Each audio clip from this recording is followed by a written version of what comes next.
Yeah, I'm talking. Talking now. Okay, so here we are then in Doha for the Doha Marathon by Ooredoo. This is version 14 of this event, which grows by the year. Last year there were 15,000 competitors. My favorite thing, okay?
guarda que câmera 1 ou câmera 2?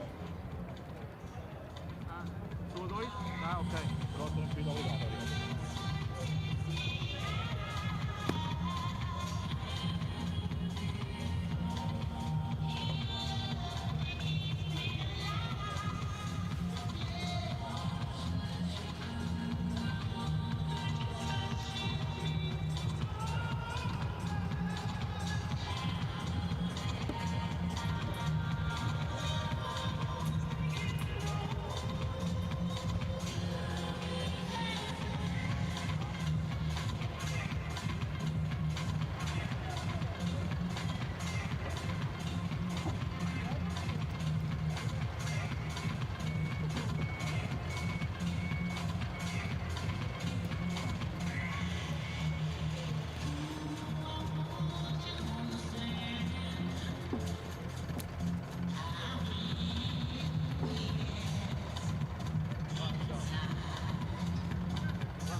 Well, a very good morning, everybody, and welcome to Doha, welcome to Qatar for the latest version, the 14th version of the Doha Marathon by Ooredoo. You are very welcome on what we hope will be a very, very special occasion. My name's Andy Kay. I'll be your commentator for the next 2.5 hours, or around about that, as we watch some very, very talented athletes perform on the streets of Doha. As you saw there very quickly, the weather graphics suggesting that it's quite cool this morning. Pretty good conditions for marathon running as some of our lead bikes and security bikes get underway from what is a very impressive start and finish area right outside the iconic Sheraton Hotel. These are the shots you're going to be seeing a lot of over the next few hours, the brilliant drone shots of Doha. So, where are the athletes going to be running over 42 kilometers? One of 4 races this morning. We'll have a route map for you very, very shortly.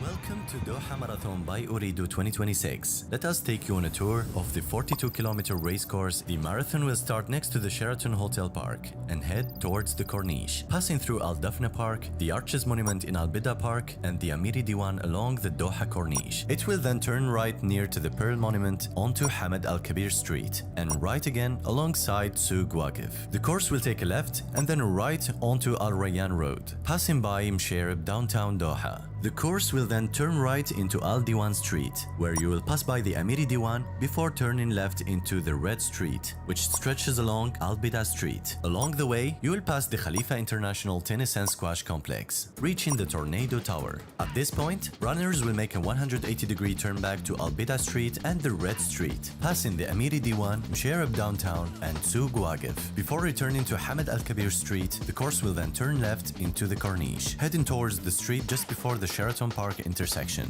There, runners will make another 180-degree turn, which will lead them back along the same road to reach the final line at the Sheraton Park intersection.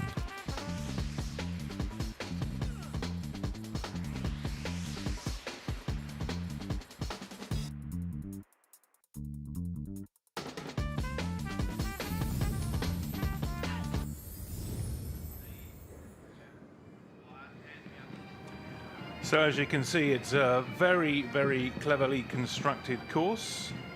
And we'll be going past some very, very iconic buildings. Live music here at 05:56 or 57.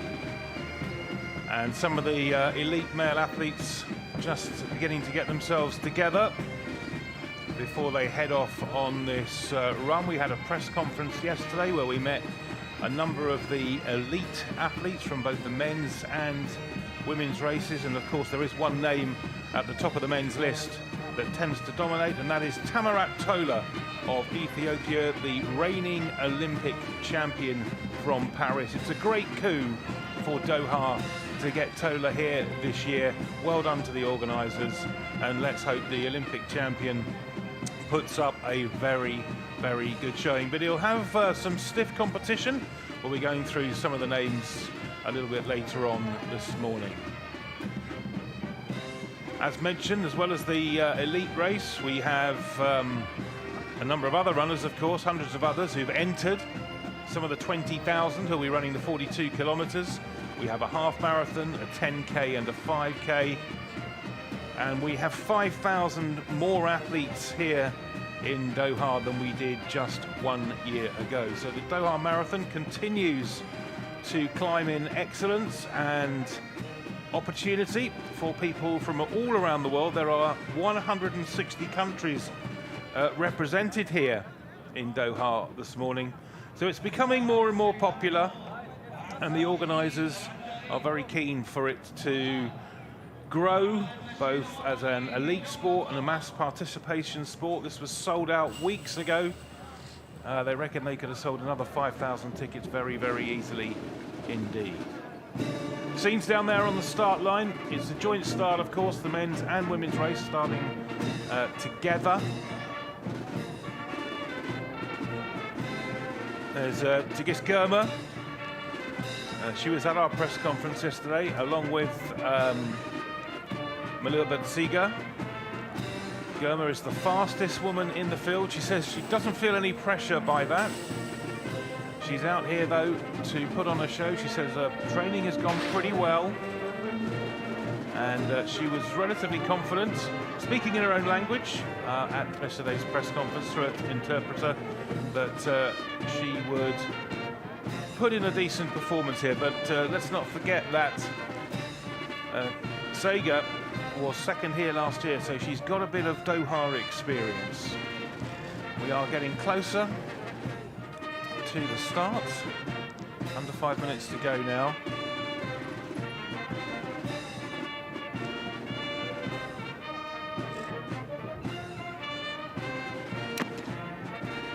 This is an impressive start and finish complex down here in front of the Sheraton Hotel. That is one of the decisions they've made in recent years that have elevated this race, not just the geography of the start-finish area, but the fact that the Sheraton Hotel is the base hotel. It literally is a 5-minute walk for the athletes after a bit of breakfast in the morning to get themselves down here. Ladies and gentlemen. Well, there is Malibet Sega, as mentioned, second in the race last year. A couple of the pacers from the men's race. Okbi Kibron Rusum. I think we're going back to see them again. There's Germa and Sega, the two elite women on the start line. Rusum, as mentioned. Next to him, another of the pacers, Sami Kidwara from Kenya, 2:04.28 runner. And there he is, the Paris Olympic champion, 10,000 metre Olympic bronze medalist in 2016, a world marathon champion as well. I'm sure we'll be talking about his credentials as the race unfolds. Tamarit Tola is here in Doha.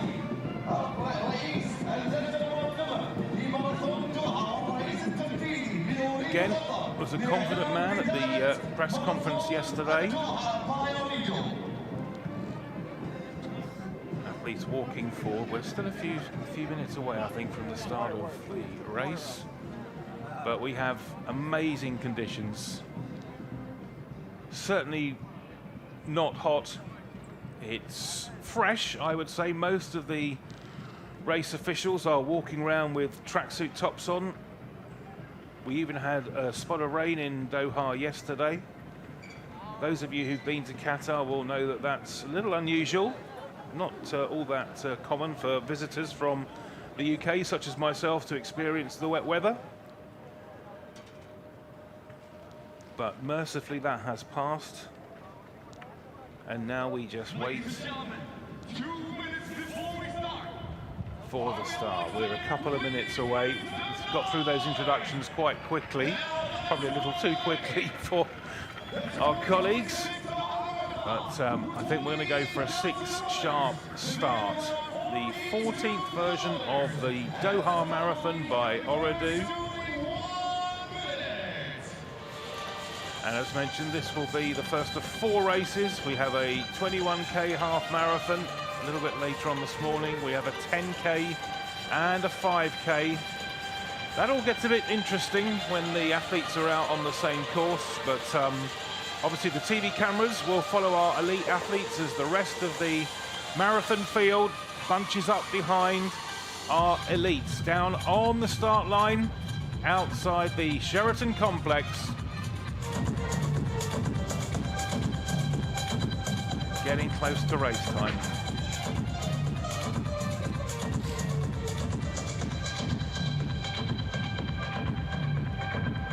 So what will unfold here is the Olympic champion going to stamp his authority over this race. Is he going to get a challenge from Kenya or Eritrea? Let us see. And also what unfolds in the women's race. Very close to the start. It's just seconds now. We'll be up and running for the Doha Marathon 2026. The gun goes, we're away. And there, as well as the elite able-bodied athletes, you would have seen a very quick glimpse of Richard Whitehead, double Paralympic gold medalist in the 200 meters. He was also at our press conference yesterday and says he's looking for a time just under 3 hours. Richard, who ran 40 marathons last year, extraordinary performance by Richard Whitehead, and he's been invited here by the organisers to take part. This will be his 101st marathon. So the rest of the field streams through the start line, and you'll see some flags such as those ones there. These are our race pacers for the mass field. They'll lead the athletes through for their personal best times, whatever they may be, 2.5, 3, 3.5, 4 hours. But we do have professional pacers for both the men's and women's races. Try and give you those names as and when they crop up on the screen. Just beginning to get light as the elite men make their way towards the Corniche. Pacer 3, by the way, Timothy Kosgei of Kenya. We have 3 Kenyan pacemakers, 2 from Ethiopia. Pace 1 there you can see is the Bebi Teka of Ethiopia, and Tola in that, what would you call it, violet outfit, just tucked in there nice and neatly as we get the early stages of this race underway.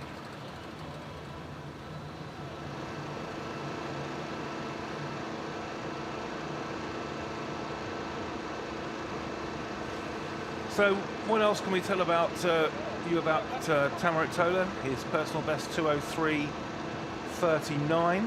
His most recent race was London last year, part of the Marathon Major Series, of course. Finished 5th in 2:04.42.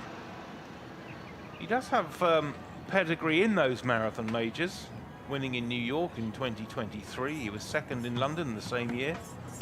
3rd in Tokyo in 2022. Also, of course, the world marathon champion in 2022 in Oregon, and a 2nd placer in 2017. So a man who's been there and done it. And as mentioned, I think this is a great signing by the race organisers. It certainly brought more interest to the event. And the press conference we had yesterday was probably the best attended press conference I've witnessed for the Doha Marathon.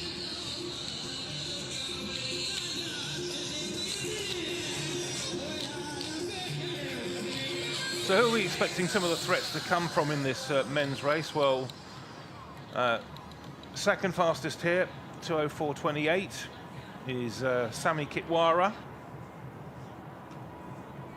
Kitwara of Kenya. Had a very decent win in 2024 in Marrakesh, and also won in Shenzhen in the same year. His marathon major success, well, that came a little bit further back in time from Tola's. 2nd place in Chicago in 2014, 2015. He was 3rd there in 2013. Coached by Moses Kiptanui. We expect him to be there or thereabouts. And also keep an eye out for Okbay Kibron Rusum from Eritrea. Set his personal best back in 2024. 4th in Dago last year, and pretty swift over the half marathon as well, winning in Poznan, Poland last year. So the pacemakers cutting it out at the front of the field. In terms of the pace that's been asked for, we're looking for sub 2:04 in the men's race, which would be close to Tola's best. No other man has broken 2:04 in the field. And for the women's race, and we'll be seeing them a little bit later, I'm sure, around about 2:19 for the women.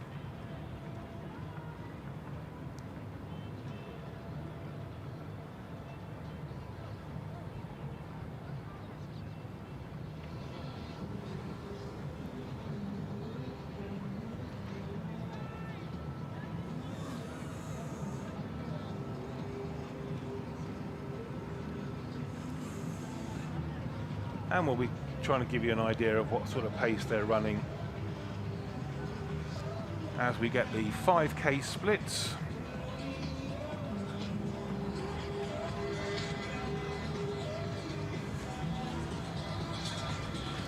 Pace of 5 that you can see there, as mentioned. 5 of them in total. That is Gabra Salesi of Ethiopia.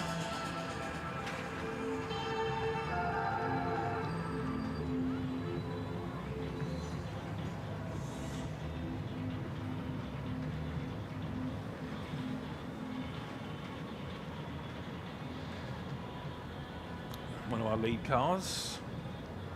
And already there's quite a big gap between the lead men and the rest of the field, as you would expect. Tola there, just being tracked by Kitwara in the white top and grey shorts.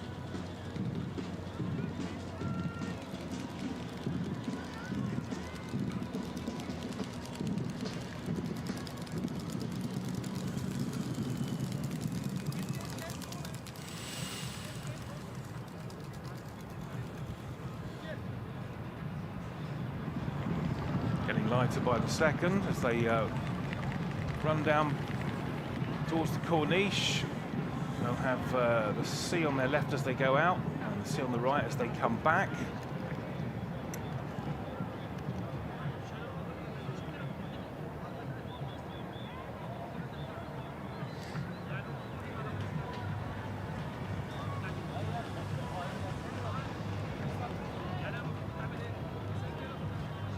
Interestingly, you also have representatives here from World Athletics. I think it's the first time that we've had the world governing body here in Doha. Just sort of gives you an idea of the strength of the race these days and how it has increased in importance on the world calendar.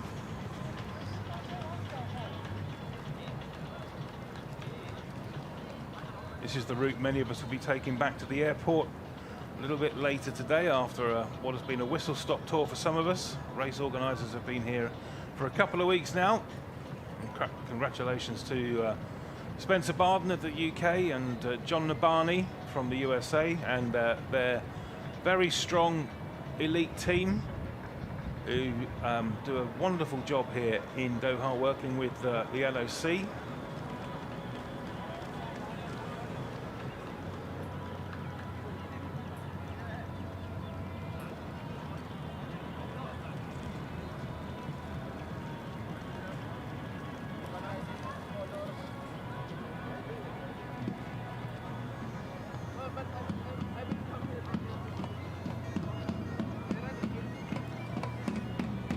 Back of that group there wearing one of those white and green vests. You can see Marutz of Ethiopia, Marutz, who's actually making his debut here today, 22-year-old, ran 62:03 for the half marathon in the United Arab Emirates last year. It'll be very interesting to see what he can do as part of this elite men's field.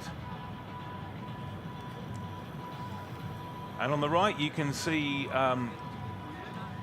that's where a lot of the national events take place here in Qatar.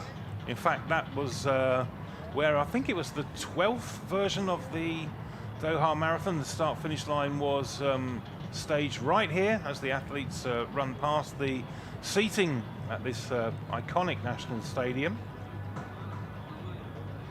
And there in the background, that's one of the views in this part of the world, isn't it? The ever-changing Doha skyline. I've been coming here myself since 2006 and it is unrecognizable from those times. Now here we go, our first look at the leading women. As mentioned, they also have pacemakers and no surprise to see Maluhabat Tsega of Ethiopia right up there. Pacing the women, we have Guta Abiyote of Ethiopia, Silamitai of Kenya, Demeke Kesor of Ethiopia, and Desta Gebrewot of Ethiopia. He is number 8.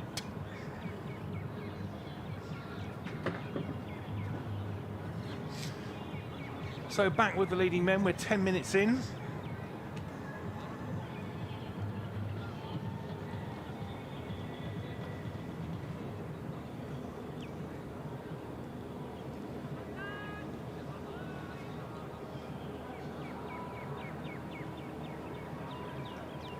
We'll have a good idea of what kind of pace they're running when I see the first 5K splits.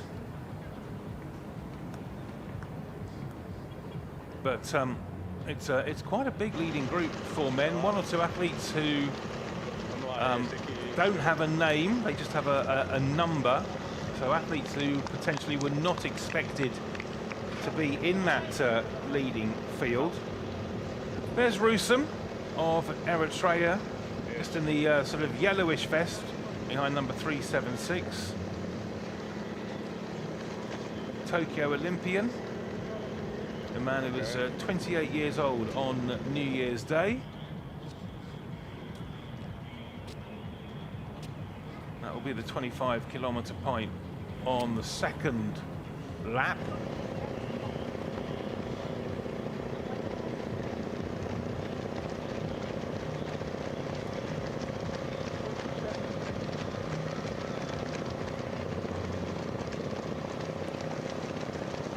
Just to give you an idea of that pace, 2:04 I think was the request, or thereabouts.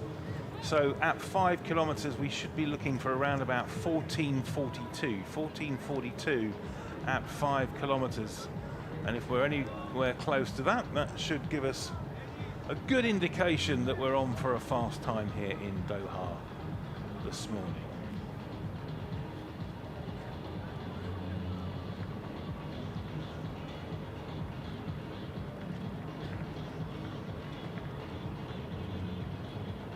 Course record, if you're interested, 2:06.49 by Musin Otala in 2023.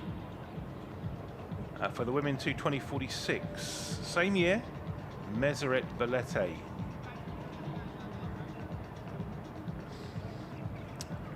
So this event established in 2013.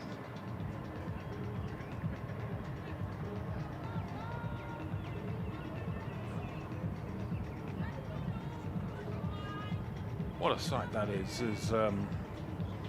One of our impressive drones heads out over the sea, looking back into some of the older parts of Doha.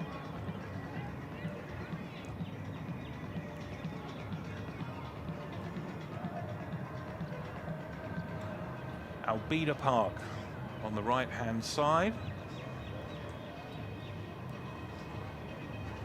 We try and point out some of the more iconic buildings and venues as the athletes go past them.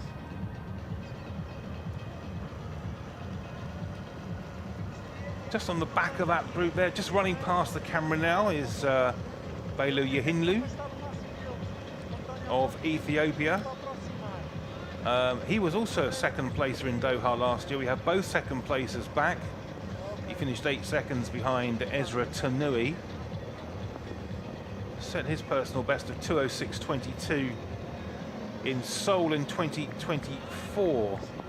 A man who's got a good record running in South Korea. He's won a couple of races out there.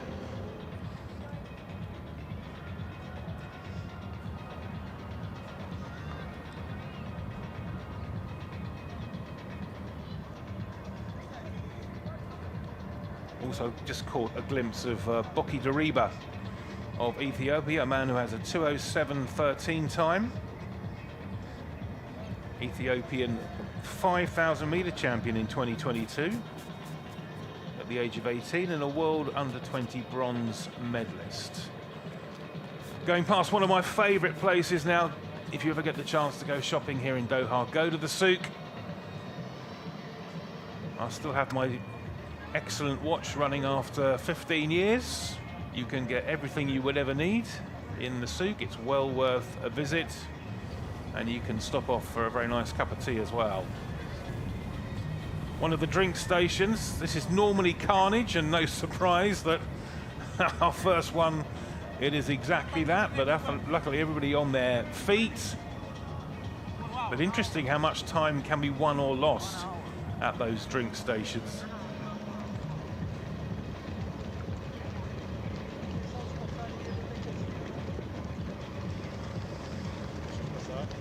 After all the guys change. The guys change the cameras. Mengistu Tedesse of Ethiopia, we just saw a quick glimpse of him. 6th in Doha last year when he set his personal best of 2:08.04. There he is just at the back in that purple outfit.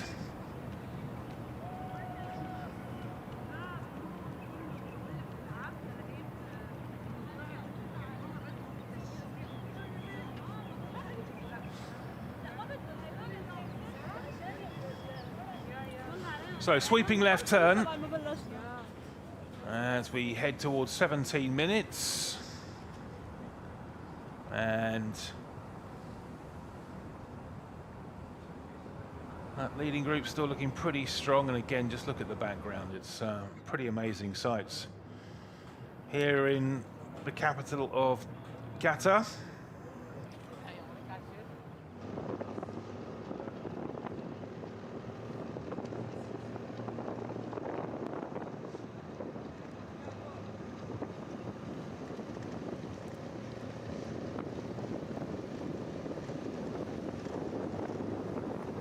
Just looks to me as if the pace has increased a little bit, because that leading group that was pretty well bunched not that long ago has just strung out a tiny little bit.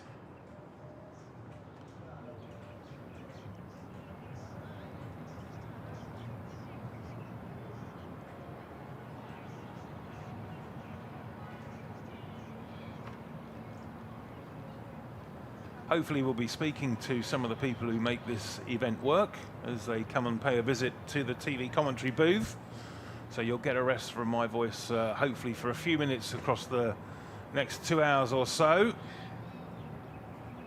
as we go back to the women's race.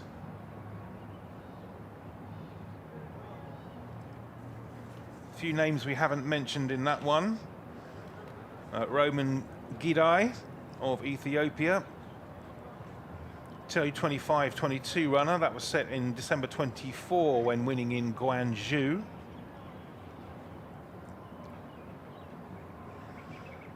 Kipyetic is there as well, running as Joan Kipyetic last year, but has changed her names. 2:23.45. That was set in this very race last year when she was running, as I say, as Joan Jepkemoi Kipyetic, winner of the Kigali event, also in 2024.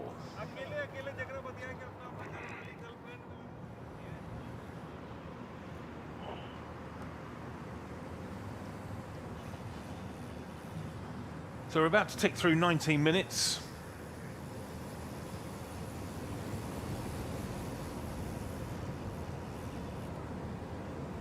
Tola still very well placed. This is still early stages, of course. Numerous bikes out on the course, motorized bikes, pedal bikes, cars. There we go. There you can see some of the leading men: Gebrselassie, Kosgei, Teka, Sagai, Habtu. Of course, they're the pacemakers.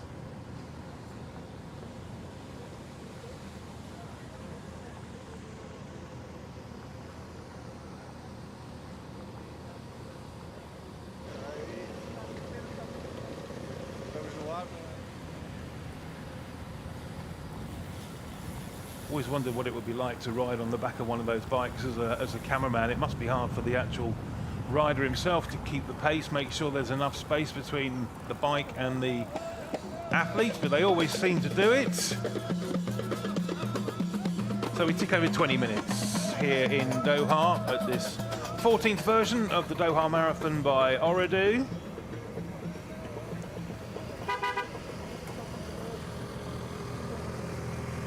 always amazes me as well how much greenery there is in this city, given where we are in the world geographically.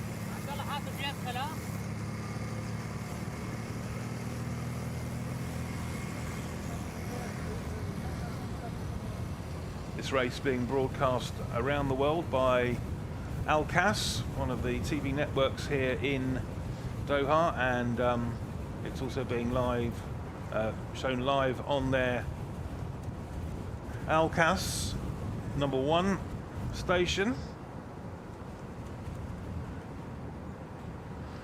Graphics there now for some of the women's times. So just don't be too confused by the first 4 of those, because they are pacemakers, male pacemakers, so they will not feature in the female race itself, of course.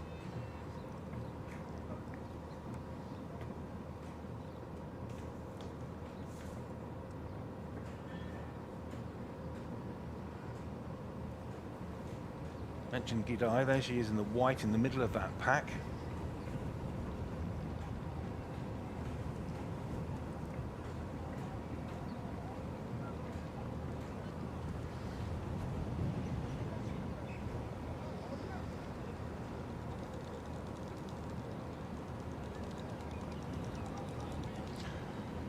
So just a bit of other background information as you look at that skyline again. 20,000 runners, I've mentioned that a couple of times, 160 nationalities. There are over 2,000 international participants travelling from abroad. And they've also added some mass running enhancements as you go back behind the National Stadium now, with a very loud concert last night in front of the hotel, which was attended by Doha's Great and Good.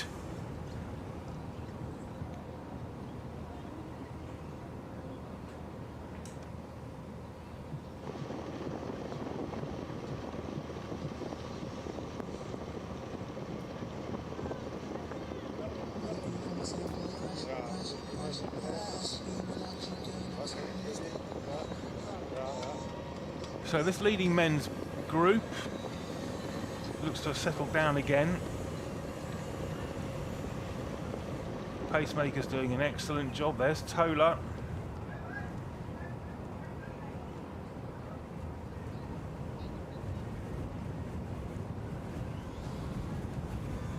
And these overhead shots have become something of a road race staple in recent years, haven't they? The advancement of drone technology means you can do an awful lot with a very small machine.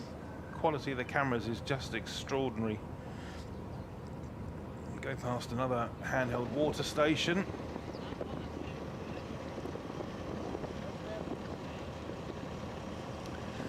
That's Safer Boki of Ethiopia, one of our platinum label status runners, running alongside Tola. Boki was the winner of the Xiamen Marathon in 2024. He was third again there last year. He's got a personal best of 2:05.40. Also set in 2024 in Amsterdam, in fact. 28-year-old, winner in China last year.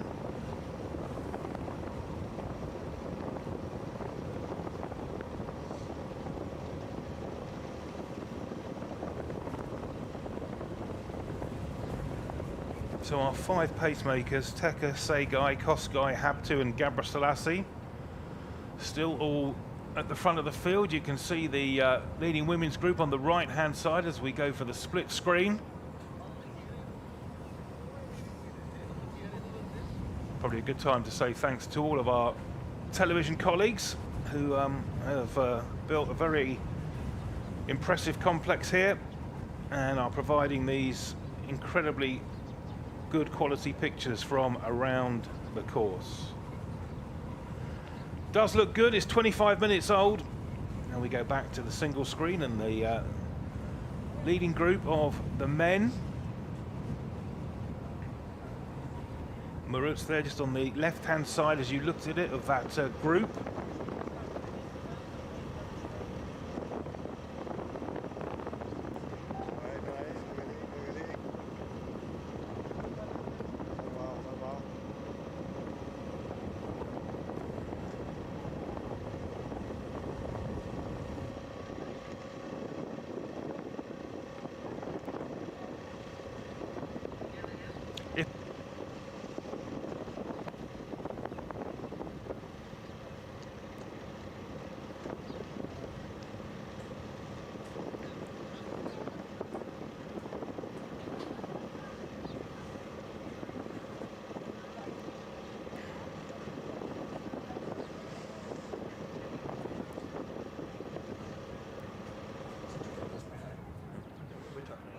Anything.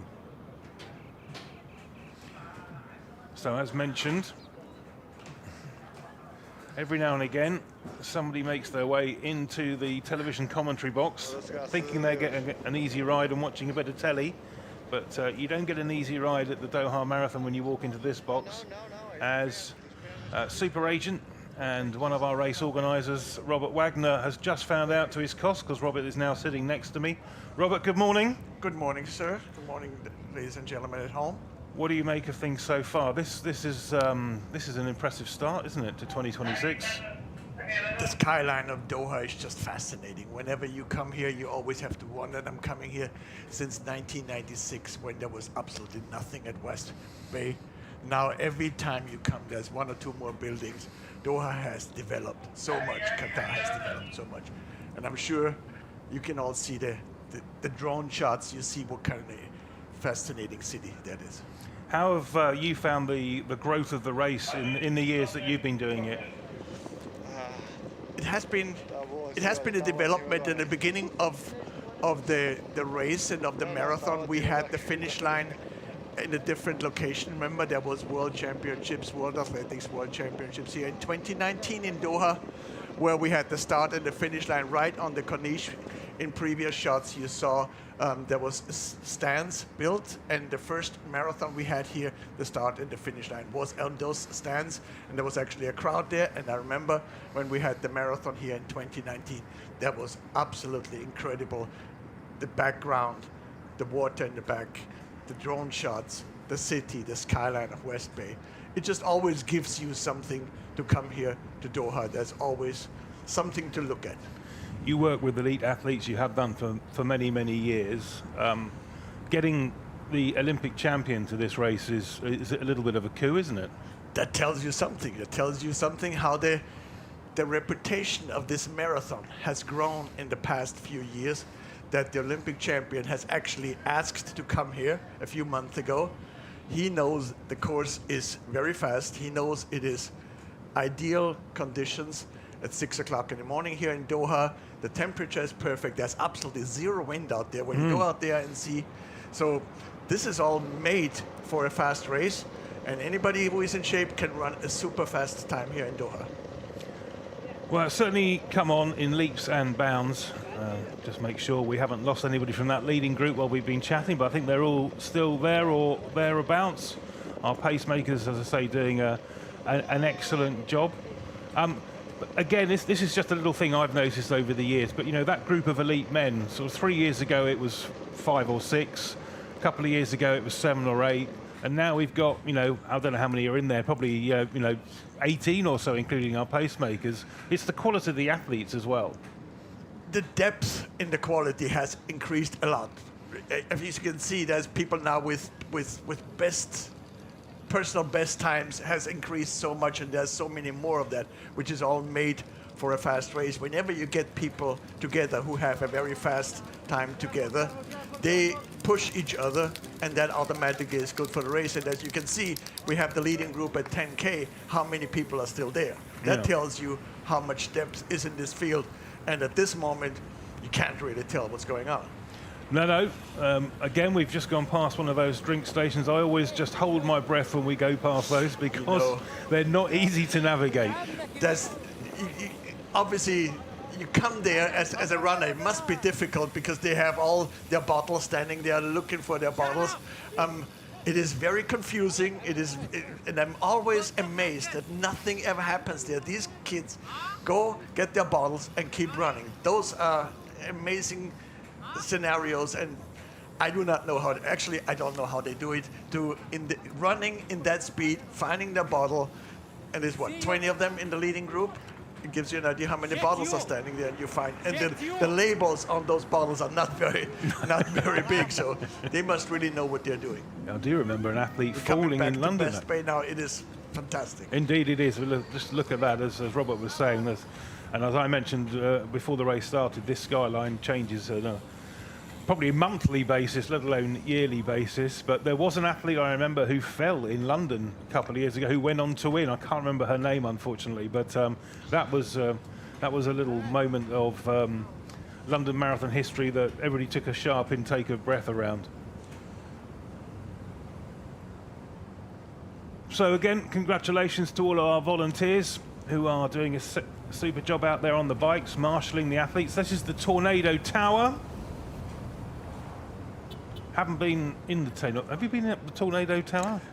No, sir, I haven't been. As I said, when I came here, it was just the hotel where the athletes are staying now, and the rest was sand. There was not a single building. That was in 1996 when we started the first. It was a Grand Prix meet for World Athletics. Back then it was called IAAF. Yep. And it has, again, there was nothing. There was sand. We were walking in the sand over to the stadium. Robert, thank you so much for joining us. It was a pleasure. I have to go back to work. Yes. Look after yourself. Yes. Thank you so much. Robert Wagner there, one of the official race organisers. Looks after a lot of the technology in the television. And I'm sure it was nice for you to get a separate voice apart from myself.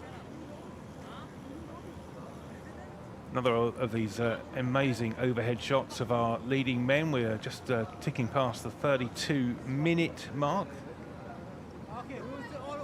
Trying to get you some splits at the moment so we can get an idea of what type of pace we are on. But still those 5 pacemakers, which a job in itself is not easy.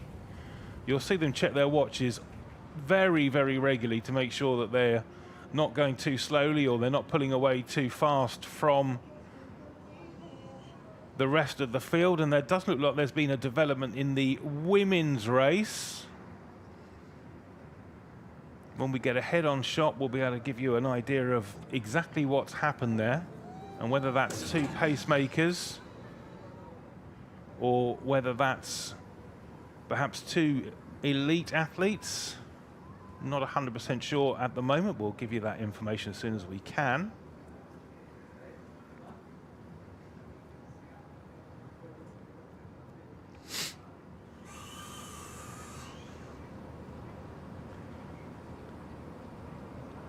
Oh, it's one of the... Yeah, 2 pacemakers and Kip Yartich, I think I saw there.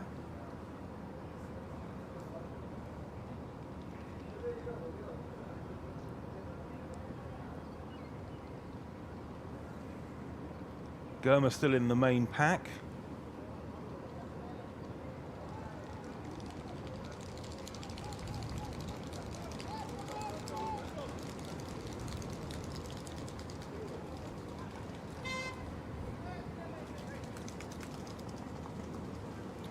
And if it is Kip Yartich, I think it is. Yes, there she is.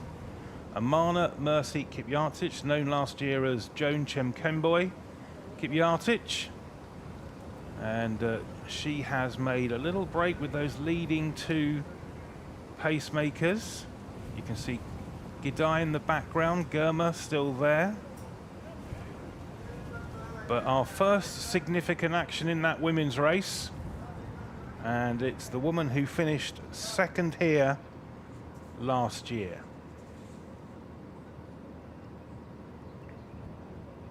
Sorry, set her personal best here last year.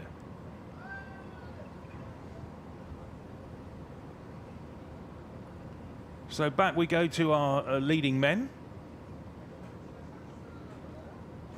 Still quite tightly packed.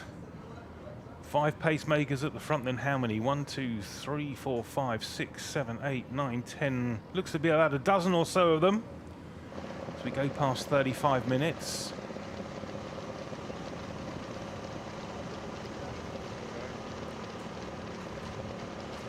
If you ever want to venture out and give one of these races a bit of your support, if you are leaning on those metal barriers and watching the athletes go past, I guarantee you'll be absolutely shocked by just how quickly they run. Remember seeing it for the first time myself. Athletes always look faster in real life than they do on the telly. It's like rugby players, they all look the same size, and then when you get to see them in real life, you see that some of them are absolutely massive. But marathon running, 2 hours and 4, 2 hours and 5 minutes for the men at pretty breakneck speed is something to behold. You get the chance to get out to Doha or London or Berlin or New York or Boston, well worth a day of your time. And you'll see a sensational spawning event as well.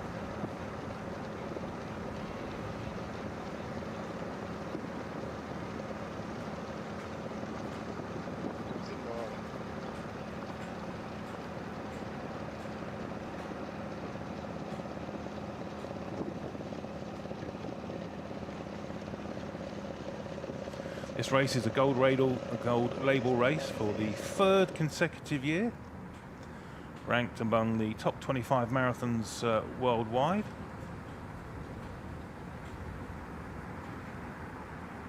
Certainly for scenery, it does pretty well in that top 25, doesn't it? And again, some of these marathon majors are pretty iconic, aren't they? The views you get from London, Houses of Parliament, Tower Bridge, the Cutty Sark, etc.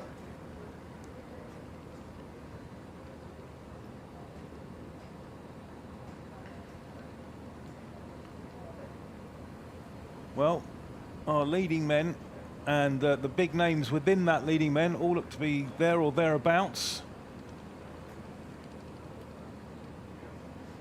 Eyes, of course, fixed firmly on the Paris Olympic champion.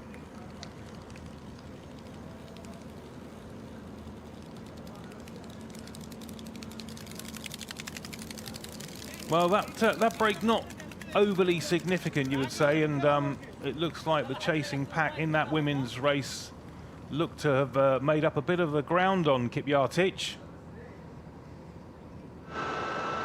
2 paces at the front, and one of the athletes from the men's mass race in that field as well.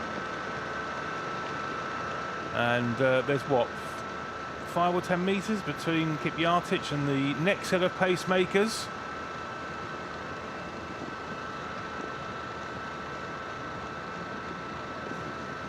And in fact, they're all now grouping together once again. So that little mini break doesn't seem to have come to very much, as we near 40 minutes for our leading women and, of course, leading men. Both races starting at the same time. There is Girma, as mentioned. Fastest woman in the field with 2:18.52. That was set in Valencia in 2022. Of her marathon major success, well, 5th in Tokyo in 2020, 9th in London in 2021. 32 years of age now. Did have a couple of runs last year, 3rd in Dubai in January, and 3rd again in Daegu, just 42 days later.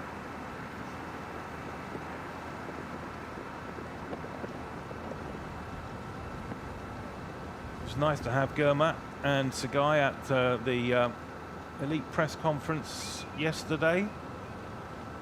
As I was saying, there was a huge amount of interest. We've also got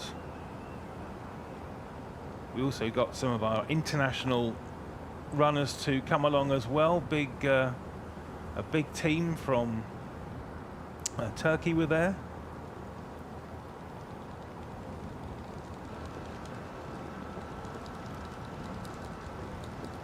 So now Gidai is shoulder to shoulder with Kipyatic.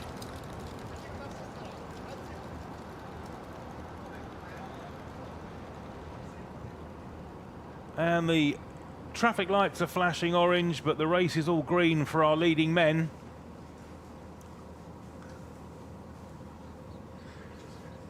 Yeah, the pictures are great.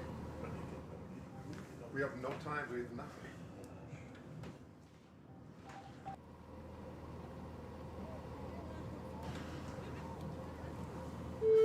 So we've already heard from Robert Wagner, one of our race organisers. Another one is now sitting next to me, the man who puts a lot of these fields together, both here in Doha and for London and for Diamond League. Hardest working man in Doha, he told me, is Spencer Barden. Spencer, welcome along this morning. It looks good, doesn't it? Thanks, Andy. Yeah, it looks good so far. So obviously sun's now up, and yeah, big group in the lead men, and moving at a nice pace, probably around sort of 2:04, 2:04:30 at this stage. So pretty much bang on the pace we were looking for. So yeah, looking for an exciting race as we get into the sort of halfway point. Probably about 20 minutes or so away from going through halfway, and then we get a good split to see if we're still on the 2:4 pace. That's one of the features of this race, and we were talking with Robert a little earlier. We were just saying that as this race gets bigger and bigger, stronger and stronger, this elite group stays together longer and longer as well. I mean, I remember when I first came here, it was probably 4 or 5, and then it went up to sort of half a dozen. This is high quality. Yeah, look, it's great that we have Tamarat Tola here. He was the Olympic champion, and the race has moved on since we first did the elite race back in 2023. So the quality of the field is improving. The depth of the field are much stronger now on both the men's and the women's side. So it's Doha Marathon by Ooredoo is starting to become an established race in the calendar. It's been a gold label race, the 3rd year now, a gold label. So no, it's really good that we've got a strong field, and certainly we're looking for a course record today.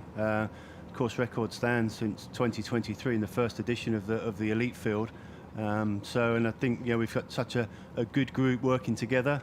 Strong pacers, 5 pacers in that leading group. So very much looking for that course record, and all being well, inside 2:05.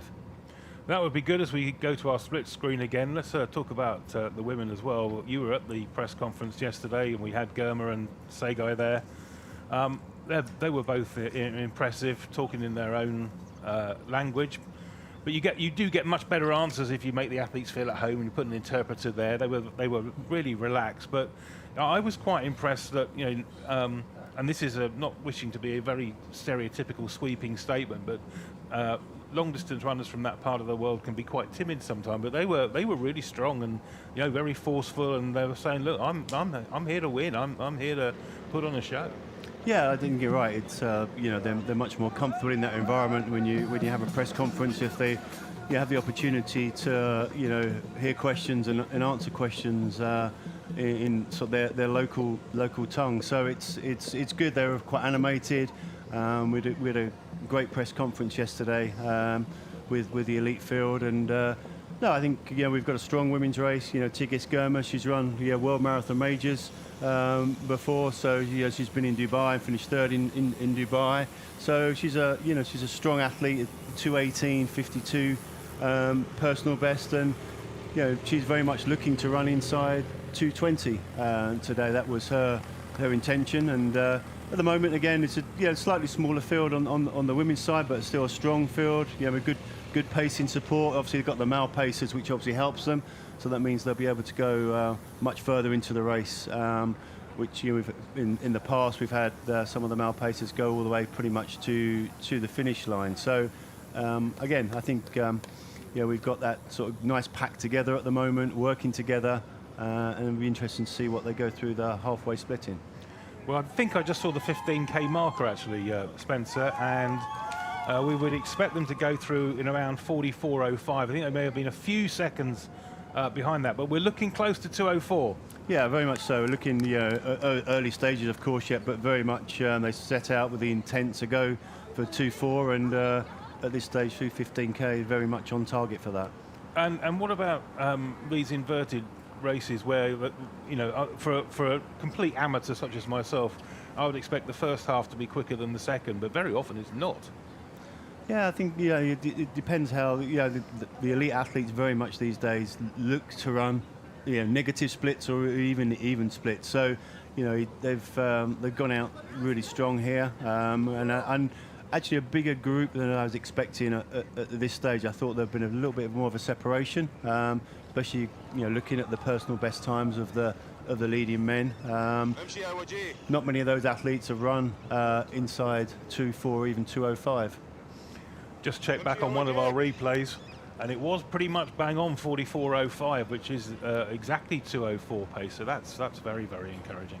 Yeah, I think the pacers are doing an excellent job so far. Conditions look almost perfect out there. The sun's now up. There's very, very light wind, and a lot of the course is protected by the buildings. It's when they come back along the Corniche, they'll get some exposure to to the light winds, but at this stage, you couldn't ask for better conditions. They are great conditions. I may even jog back to the hotel, which is all of about 100 metres. Spencer, thank you very much. Great job. Very much appreciate your time.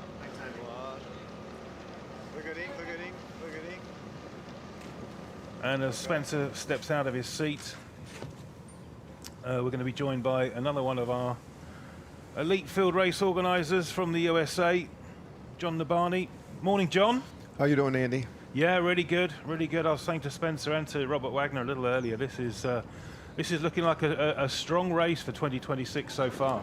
Yeah, exactly. We're very, very happy with it. Spencer did a very good job putting the fields together, coordinating with the managers as well as their coaches.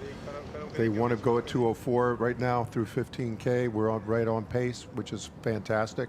We still have a large group, as you can see, and we're really happy with where everything's going. You will have noticed the changes being involved on a little bit more of the logistical side than the sort of signing up on the athlete side. Just how difficult has it been for you to keep pace with all these changes here in Doha? Well, Andy, I started here in 1991 when I was first asked to be work with the QAF with their track and field or the athletic side of their division. So I've seen a lot of changes over the years here. It's an impressive sight to see the country, the atmosphere, the vibes of this whole city change, the country change. They've done a tremendous job. They've become one of the foremost countries in the world putting on world championships in all events, not just athletics. World championships were here, indoor and outdoor. We've had the World Cup here now. They've gotten World Swimming Championships, Taekwondo, you name it, they've done it. Basketball, they have just really gone on to become a really fantastic sport company. And you see from the pictures, the city, how it's grown. You were here a few years back, and you continue to see the growth of the city and the pride that the Qatar family has. The royal family is 100% behind athletics, track, whatever it is in this country. They're looking forward. Ooredoo's done a great job with building this marathon from, a few hundred people now up to 20,000 people running the 3 different races across the line here. So we are very, very happy and continue to grow. We'll continue to grow this and continue to maintain our integrity in bringing elite athletes. We want this to be one of the best places to run in the world, and we're going to continue, Spencer and I, from a logistical standpoint as well as recruiting standpoint, to bring these athletes in. We've been doing this now since 2023, and we continue to want to see this operation expand. And very quickly, just moving away from the marathon for a second, it's the same team in many respects that look after the Diamond League here in Doha, starting off a new season in the spring. Different set of challenges, I would imagine.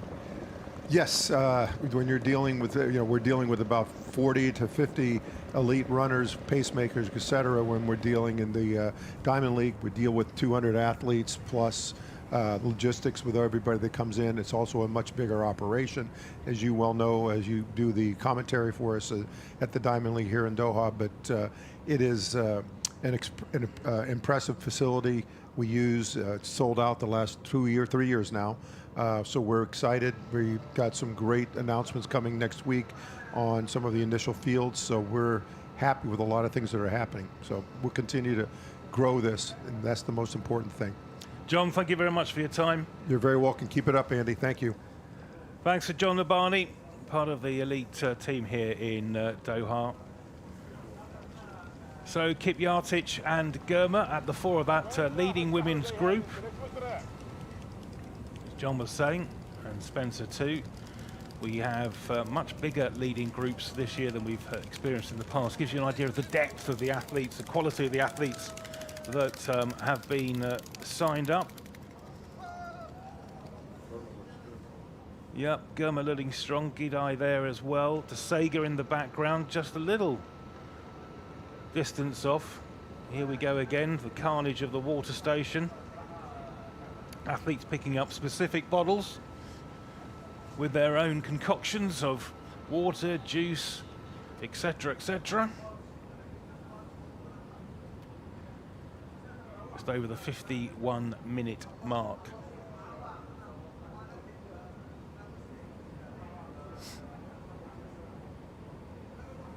time at the moment, looking good for that new course record. Be a big course record as well.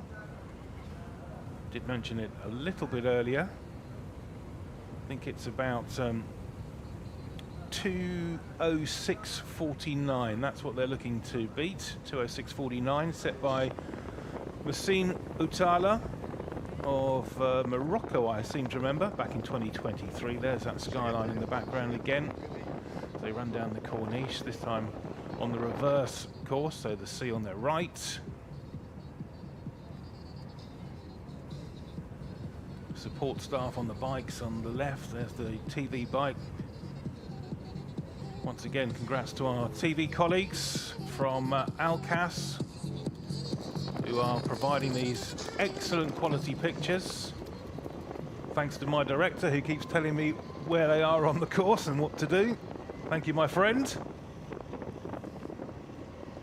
Talented teams all over Doha looking after this marathon in 2026. And as the strength of the race has improved, I can tell you the strength of the coverage has improved as well. So some times coming in there, 44:09. Gebre Selassie, one of the pacemakers, but Okbi Kibrom Rusum, spoke to him yesterday. Tamarit Tola obviously spoke to him yesterday. And it's looking encouraging at this stage, it really is. If these pacemakers and this leading group can stay together, it'll be a nightmare to call on the finish line if they're all still there, but let's hope that they are. It makes for a much more interesting race. Tola and Rusum running together there. Tola in the purple, Rusum in the yellow. So 1, 2, 3, 4, 5, 6, 7, 8, 9, 10, 11, 12, including the pacers in that leading group. It is shawning off athletes every now and again. And there's a big gap between that leading group now and whoever is chasing them down the Corniche. Now Kipjatic has made another little break again. So on the left you can see the graphics there, leading women at 15k. Time was 49:53. So 49:53 puts them on around about 2:20 pace. 2:20 for the women. They're looking for 2:19. So perhaps if that race does indeed get quicker, as Spencer was saying,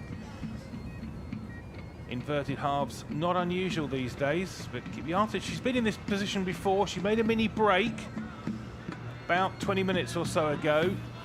It didn't stick, but looks like she's having another crack at that and has not a huge lead, but a lead nonetheless over the rest of that very talented women's elite field.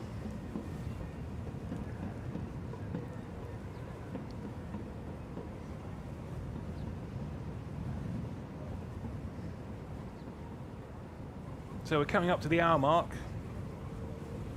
Here we are again with our leading men. You can see that chasing pack of 3 in the background, but they're a long way behind. The TV lens will foreshorten that distance, but you could see from the overhead shot that it was relatively significant. And you might just see there you go. That gives you a much better idea of just how far they are.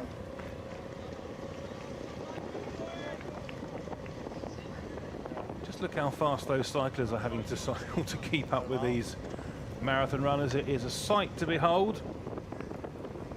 They are rapid. Mind you, this is from a man who once was jogging on a treadmill next to a race walker, and that was probably even more impressive. Race walkers move very, very quickly.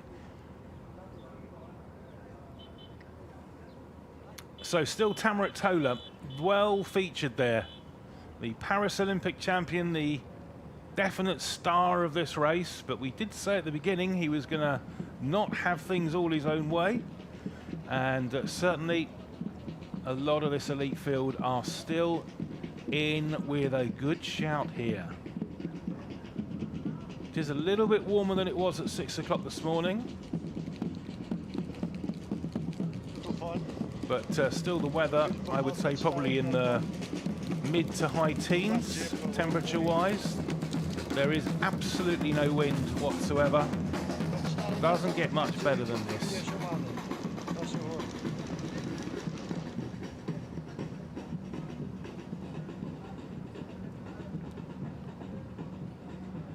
Gruesome on the left of that group, Taylor in the middle.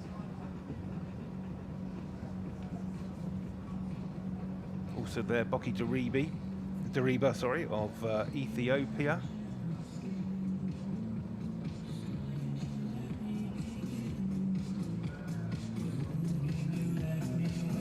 I think I can also see Dinkelema Yele of Ethiopia as well. More of a man for the half marathon, 25-year-old. Has a best of 2:07:53. Elite label athletes.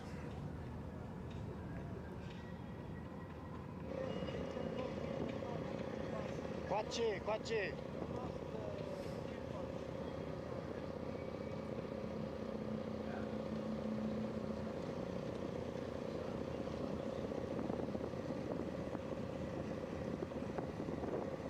So as we get towards the hour mark, you would think that some of the tactics will start to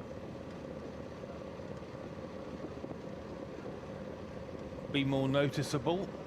Who wants to go faster? Who wants to stay in the group? Who wants to make a break? Who wants to keep with the pacemakers? Lots of choices for these leading athletes.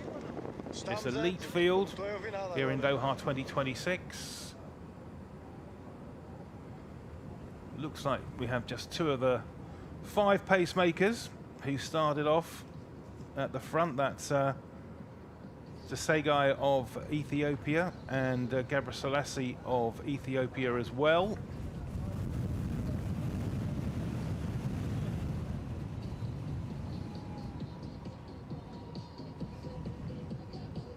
No buses today, I'm afraid, for these athletes. All has to be done on foot for 42 kilometers.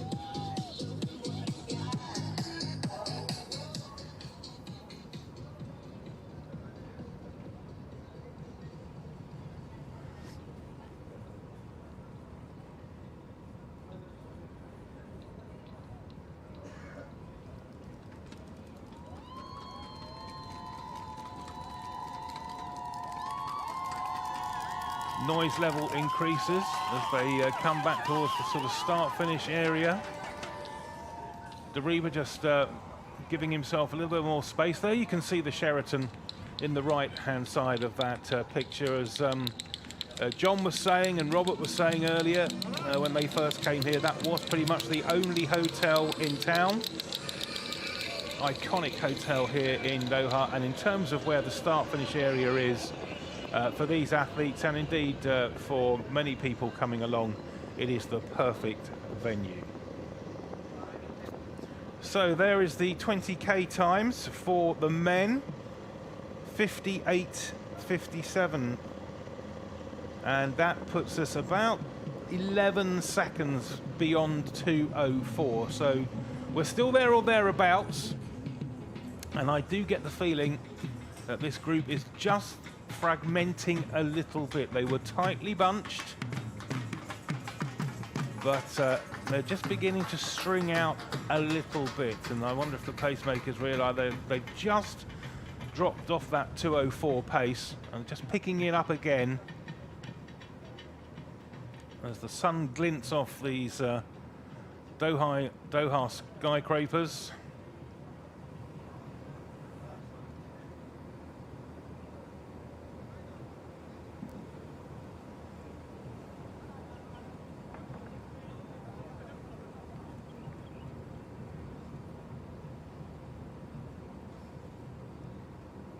Nicholas Kerwer. We haven't mentioned much about Nicholas so far today.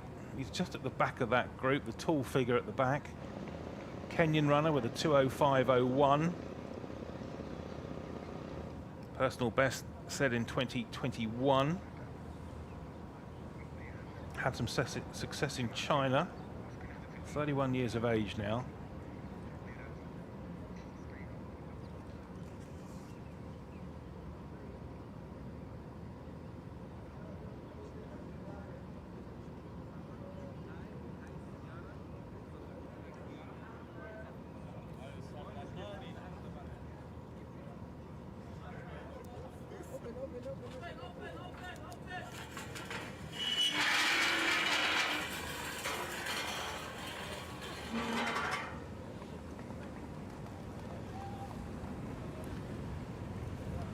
So the athletes will be running past our TV compound and TV commentary point very, very shortly. You can see commentary position is one of those tents on the right-hand side, and the TV compound just behind those trees.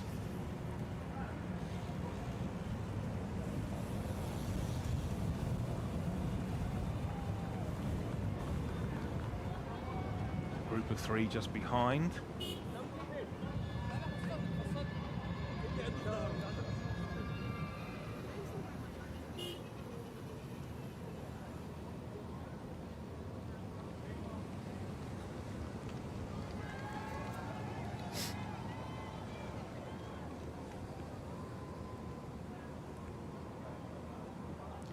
So we're over halfway in this men's marathon.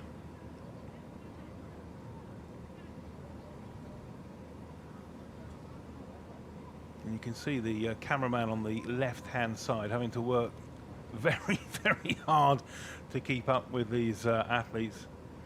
As I say, people just don't really get a feel for just how fast they're going until you see them in real life.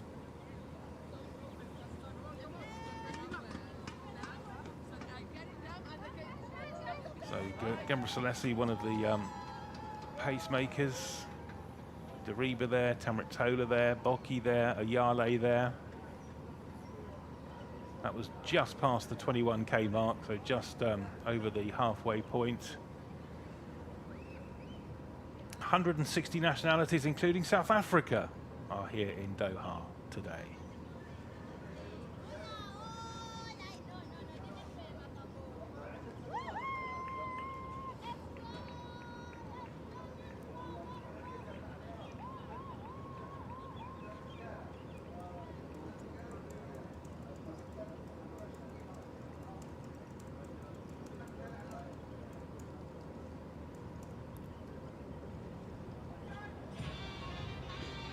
So you can see our picture-in-picture there. See the live music back down at the start-finish area, because we are getting closer and closer to the second of our 4 races today, our 21k half marathon. 20,000 people taking to the streets of Doha this morning, assuming that most will finish in the morning.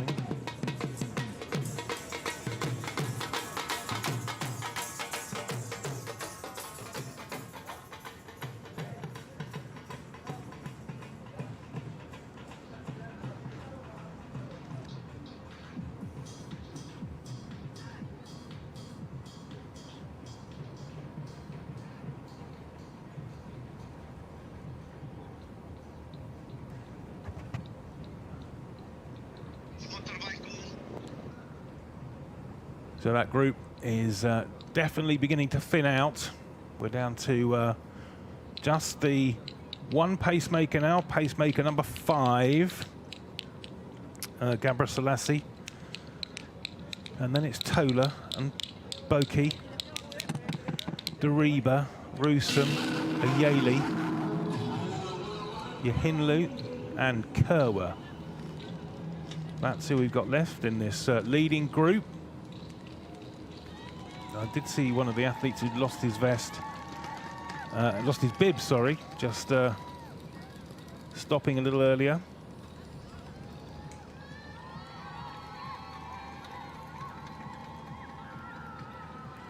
So with the pacemaker, there's 1, 2, 3, 4, 5. I think there's 8. Is that right? 1, 2, 3, 4, 5, 6, 7.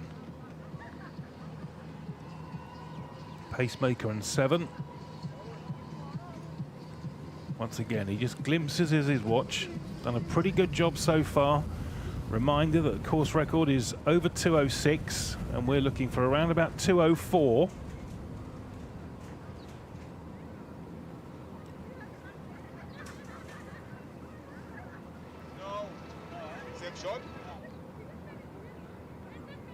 Tola looks to be relatively comfortable at this stage. Difficult to tell. Poker face, of course.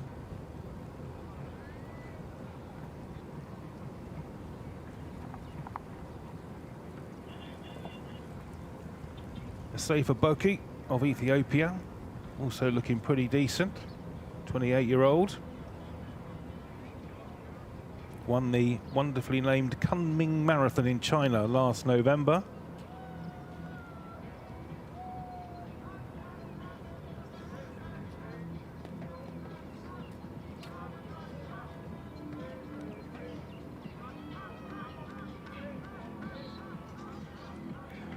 And there are the graphics for the leading women at 20k, 106.35, which puts us on for about 2:20.30 for the women at the moment.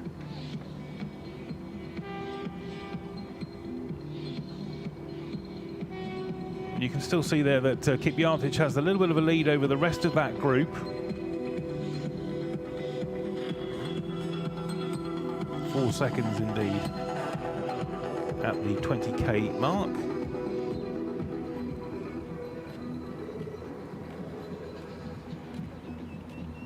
But Germa is still there, I can see. Some of the other women hidden by some of the pacemakers and elite runners from the mass race. Or club runners, I should say, from the elite race.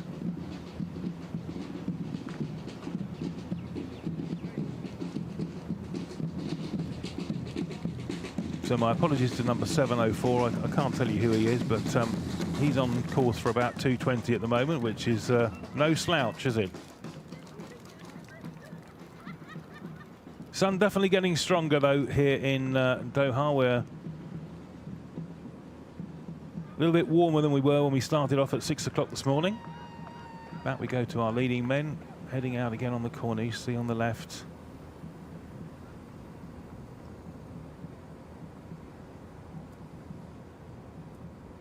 And I would say that we have lost a couple for sure. So the pacemaker Gebre Selassie at the front. And nowhere near as many left. 1, 2, 3, 4, 5 in that leading group, with the pacemaker still pumping away those legs at the front. Just going past the 5k U-turn. It does get interesting a little bit later on when you've got the 21k and the 10k and the 5k all going on at the same time. But it's cleverly organised. So it's Tola and Bucky and Dariba, Ayeli on the inside. And just trying to see who it is at the back, but he's just being masked by Dariba at the moment. See if I can get a glimpse of his bib.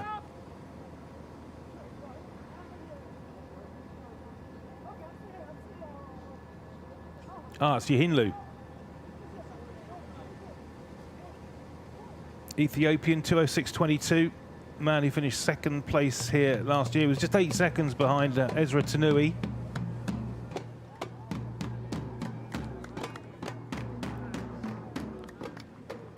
So, pictures also of the 21k start line.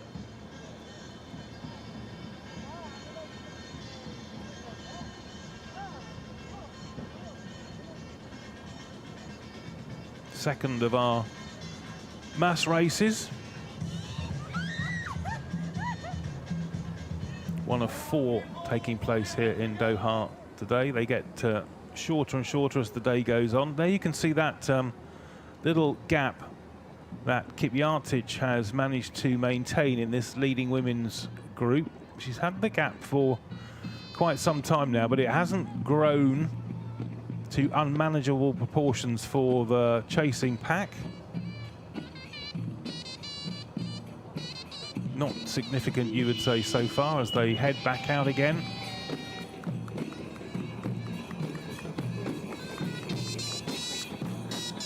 So they're just over halfway. Men are well past it now. And there are those leading women coming in very quickly on the left-hand side of the screen. We'll give you the more splits as the race unfolds.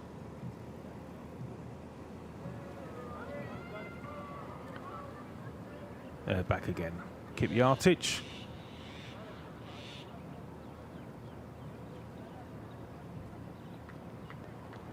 In the white and green vest.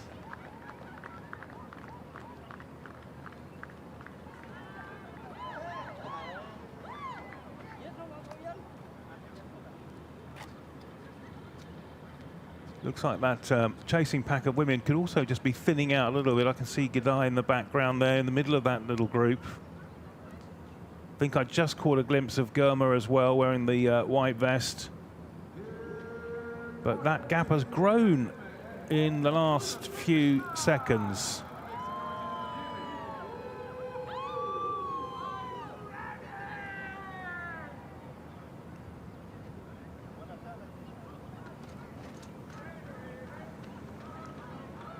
Amana Mercy Kipyatic from Kenya has a best of 2:23.45. Currently inside that, given the splits around about the halfway point. And that gap is definitely increasing.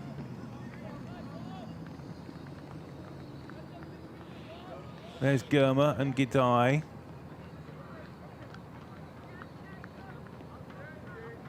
Who would be the athletes in second and third in this women's race.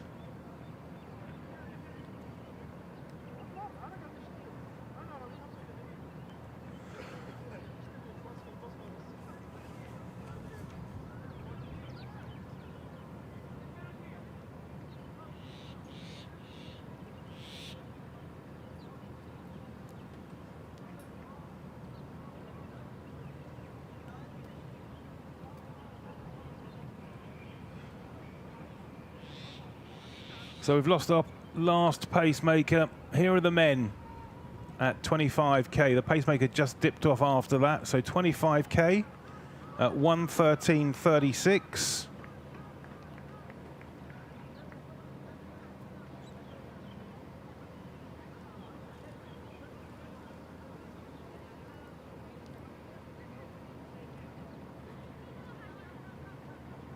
Just a few seconds over 2:04 pace, just a few. That's all it is, not much. They've actually got a little bit faster since the last 5 kilometre split.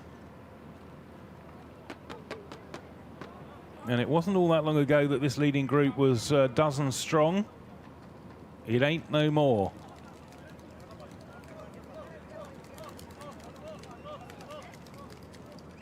Tola at the front. Boki on his right-hand shoulder. Dariba, Yehunle and Ayale. That is your top 5.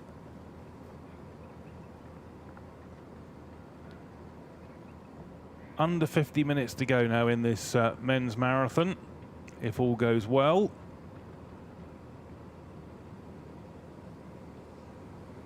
Dariba looks pretty strong there in third place. Serious look on the face of Tola. Don't think that's Boki grimacing at all. It's just the way he runs, with his mouth partly open. I have to say that Dinkelem Ayale always looks like he's in horrendous pain when he runs. But doing himself proud in this now quintet of a leading group in this men's marathon. here in Doha 2026. Weather still pretty perfect. They've already done over 21k. Some of them are about to start their 21k adventure. Mr. Stewart will be having the start of the 21 kilometers. Welcome on stage, ladies and gents, and make some noise. Many of our overseas competitors will be in this 21k race. Over 2,200 athletes have made the journey to Doha to compete in the marathon, half marathon, 10k or 5k.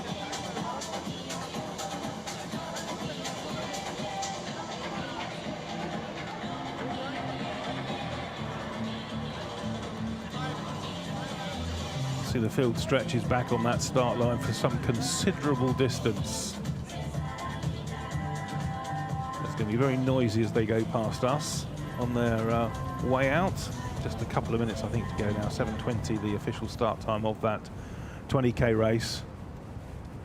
But let's focus our attention on this leading group of 5.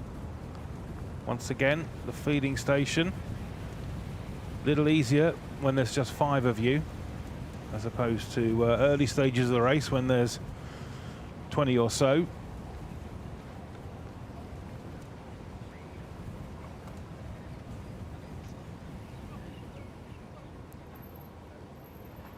Well, we have mentioned it a couple of times, but what a coup it was to get Tamer Tola here to Doha, the reigning Paris Olympic champion, and so far he's not letting us down. Talked a strong game with the media yesterday. Rather like Girma, who was asked if she felt the pressure of being the fastest woman in the field. Tola also handled that question really well, very confident in his own abilities. Very happy to pay tribute to his team as well. Realises it's not a one-man adventure until the start line, till the gun, when very much it is. But getting him to that point, all important.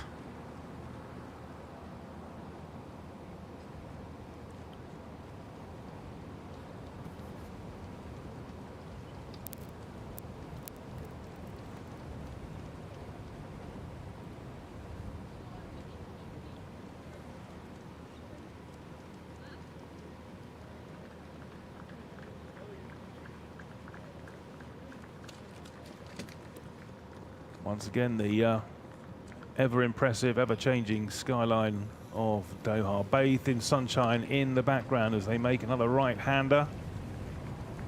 This leading group of 5, including the Olympic champion.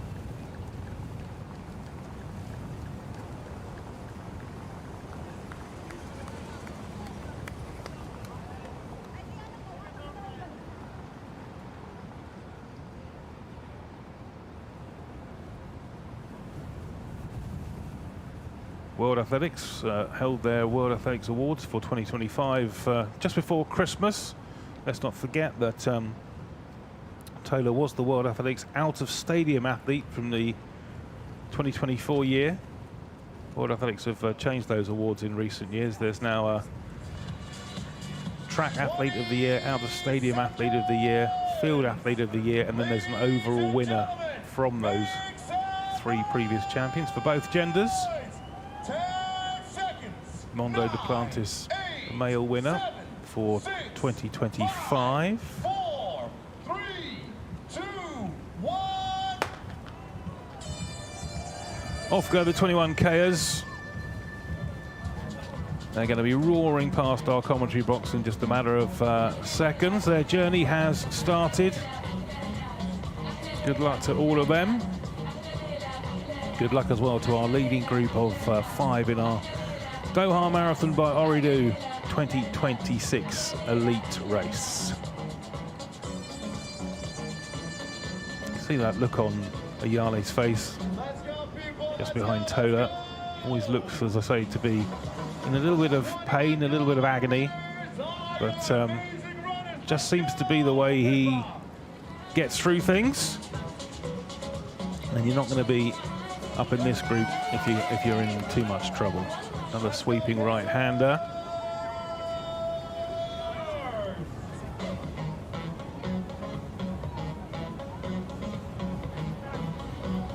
definitely getting to the stage of this race now where potentially somebody's going to make a break for it.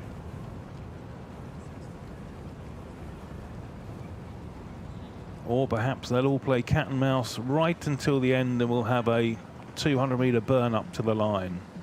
The commentator's nightmare.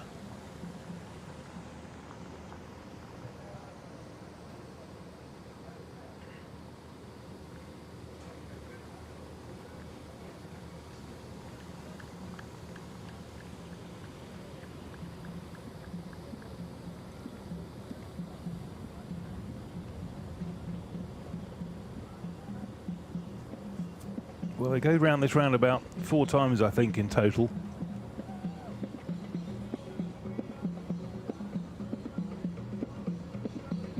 Both directions.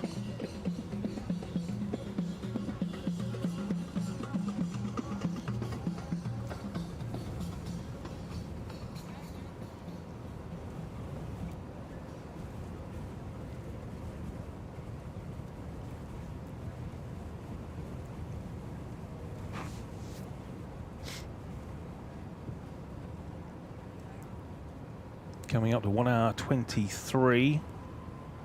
So just over 40 minutes to go. Quite bright sunshine now, but it's still not overly warm. Still pretty good conditions. And that's why so many elite athletes come here now, because they know they're going to get great conditions to run in. There was a scare yesterday with a bit of rain in the air, but didn't last too long. And there's a scene of the 21k athletes still going across the start line.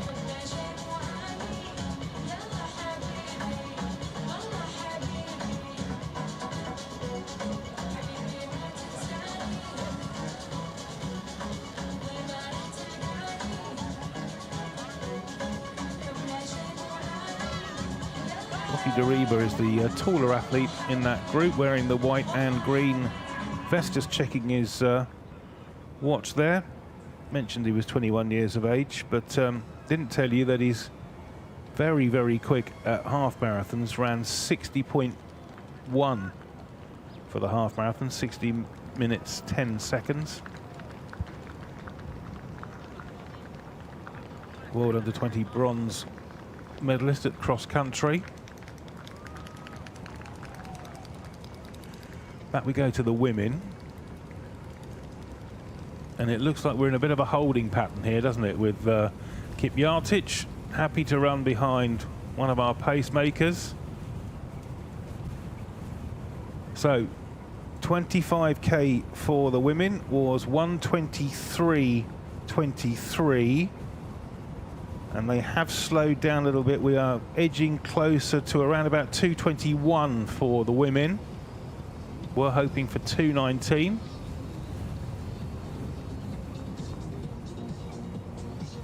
It does look as if they're happy to be in this situation, with Kipyatic pushing it out at the front, but not getting away too far.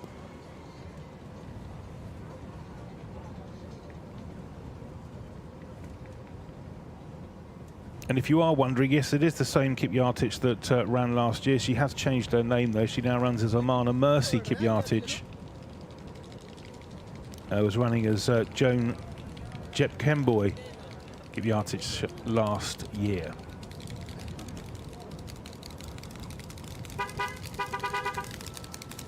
So that gap is what, 20 meters or so?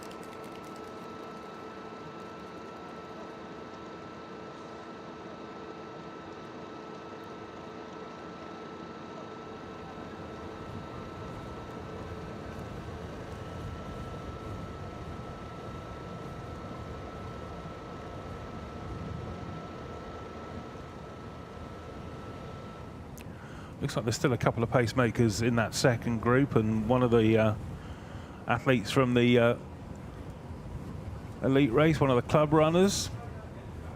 Keep an eye on that situation for you in that women's race. But we're back now with the men, and we still have 5. Tola, Boki, Yohinle, Deriba and Iyale.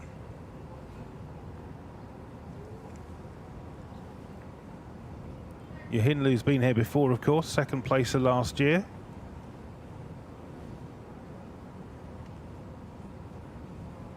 '27-year-old.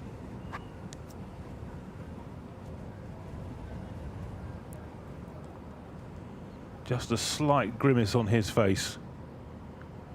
Tola still looks to be relatively fresh, free-flowing. Big long stride from Dariba behind. This is going to turn out to be a fascinating race. I'm absolutely convinced of that.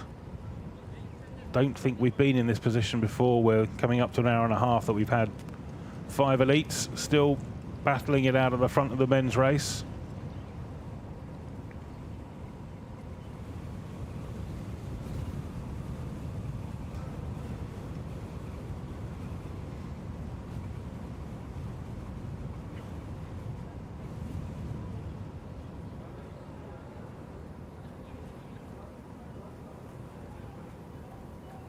Little spurt there from Tola, just a tiny one, just testing the waters.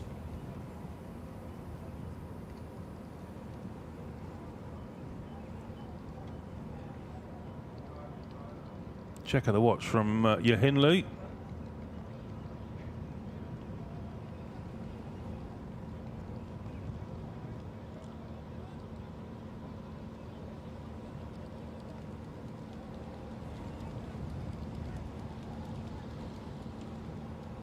Again, just perhaps a little tiny, imperceptible change of pace from Tola.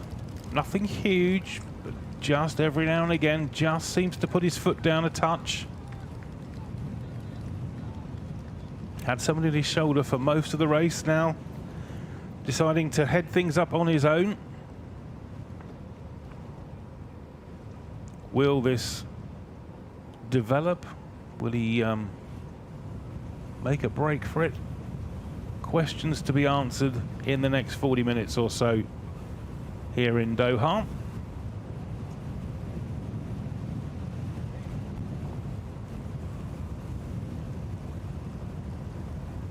And there you can see how far they've got to go. That was the Sheraton just coming into view at the top right of your picture there.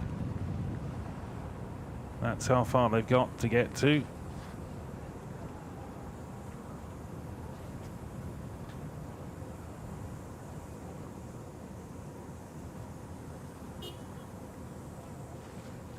So at 30k, 128.28, 128.28 for 30k. Give you an idea of where we are with that. Well, we're between 204 and 205, so 204.30 or thereabouts is what we're currently looking at. Tola, Dariba, Boyki, Ayali, Yohinlu.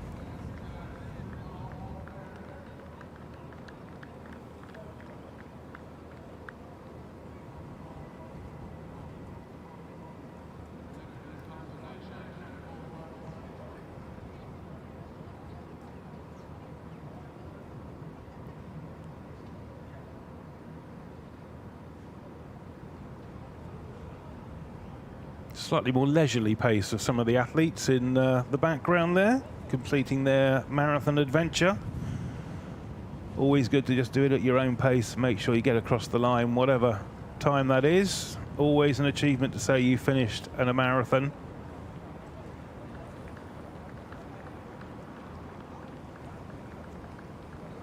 Yeah, even walking there from number 452, you carry on, sir.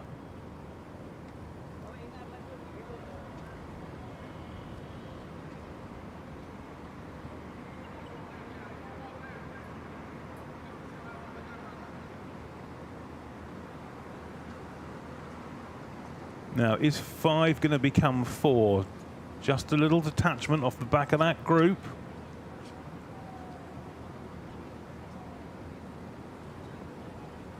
And it's the man with the pained expression, Ayale, who's just dropped off. I'm sure he'll work hard to try and get back on terms.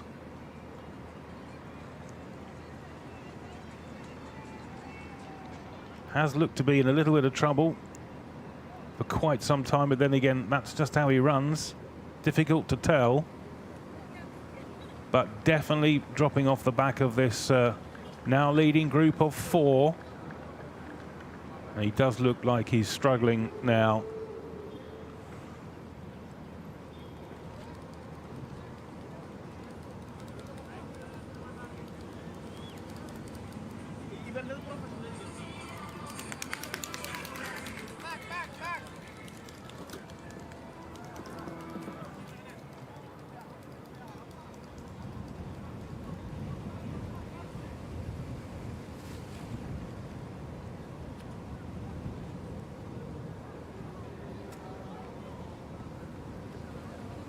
Another feeding station, safely negotiated.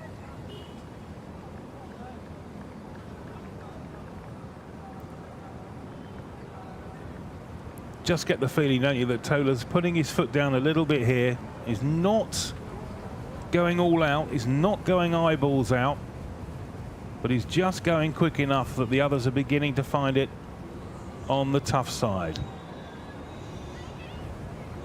Again, good work from the marshals out there on the bikes, just clearing the way for these elite runners. No accidents required, thank you very much.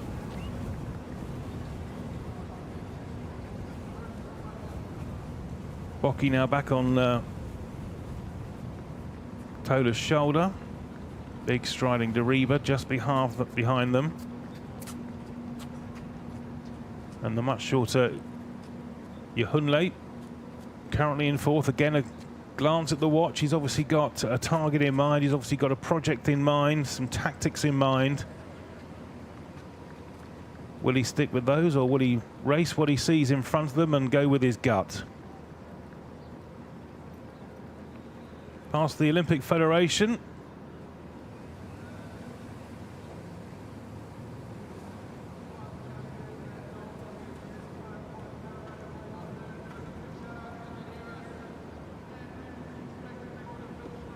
So we're really now getting into the business end of this elite men's marathon here in Doha by Ooredoo. We're looking at what, 30 minutes or so? What is going to transpire in the next half an hour on the streets of Doha? As you can see, we're on the loop, so there are athletes already being lapped, and probably lapped twice because they're on the same looped course, of course.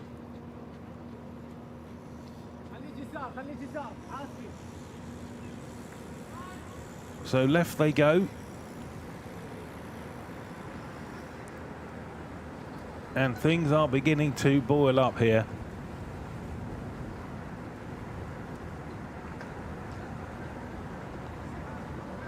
Definitely looks like Ayale's got some work to do to get back on that leading group of 4.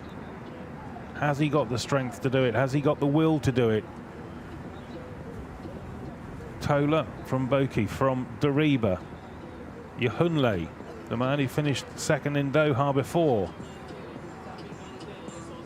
Once again, you get a feeling of how far they've got to go.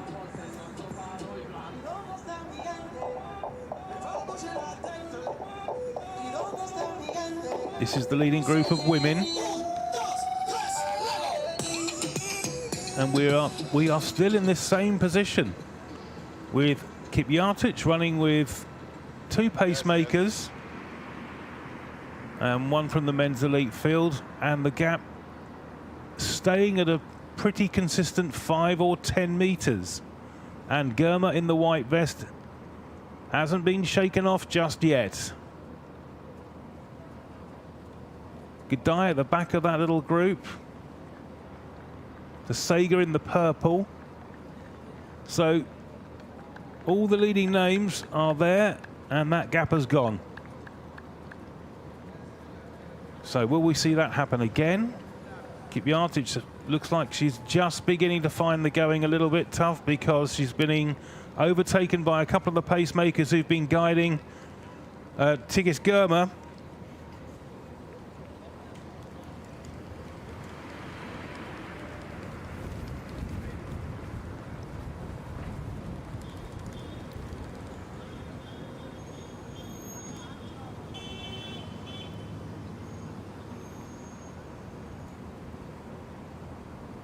it doesn't look like it from that shot, but there are definitely 3 or 4 women in that leading group. Just a bit tricky with the pacemakers at the front and others. But it's Germa now from Kipyatic and Tsega. Looks pretty strong, doesn't she, at the top of that field.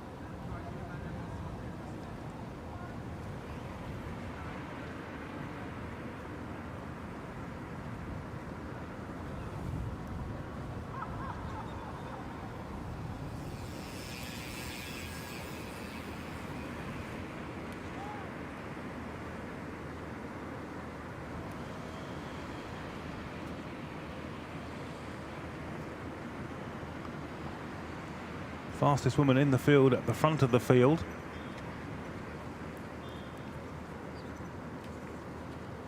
(2:18.52) her best.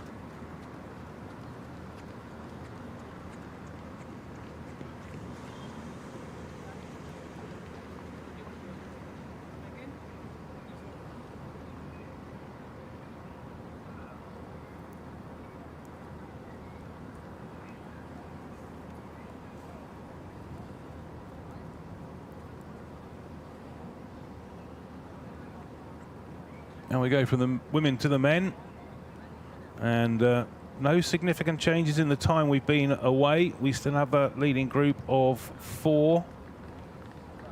Tola, Boki, Dariba and Yehunle. Ayale just off the back in 5th. Coming up to the 1 hour 40 mark.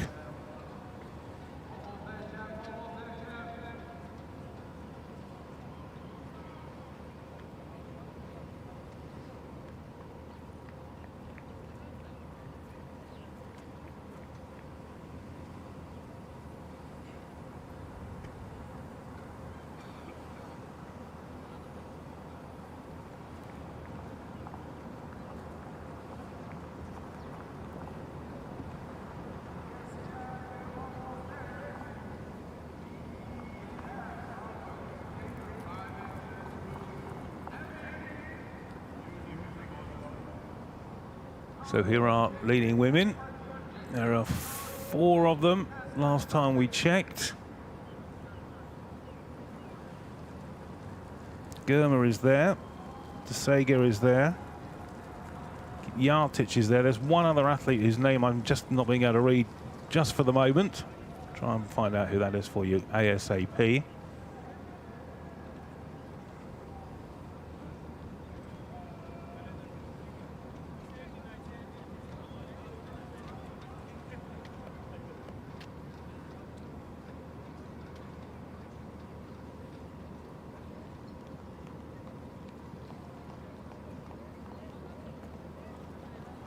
Just like the men's race, this is going to be a fascinating battle to the end. Often we've had runaway leaders by this stage, but 4 of them still in there.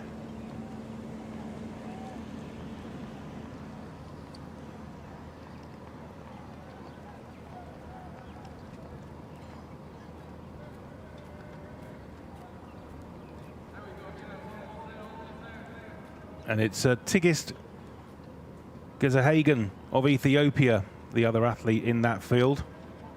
Well done to our camera team for getting that name. Always hidden behind Germa, could never quite make out who it was, but we've narrowed it down. Thanks, cameras. Thank you, Mr. Director. Gezahagan of Ethiopia in that group of 4, like we have in the men. 4 in the men, 4 in the women. Winner, you would say, is definitely going to come from this group now. Tola happy to do the spade work at the front. Again, just a little injection there. Has this knack of just suddenly putting his back into it a little bit more. Just seeing if everybody's going to come with him. And so far they are.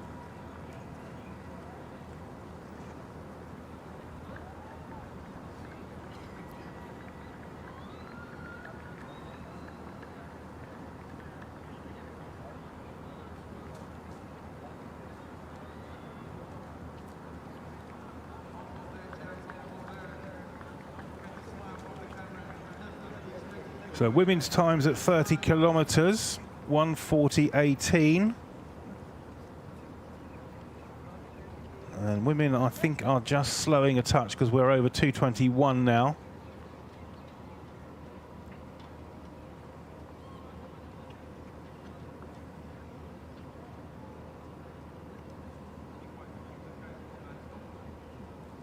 Course record for the women, 2:20.46.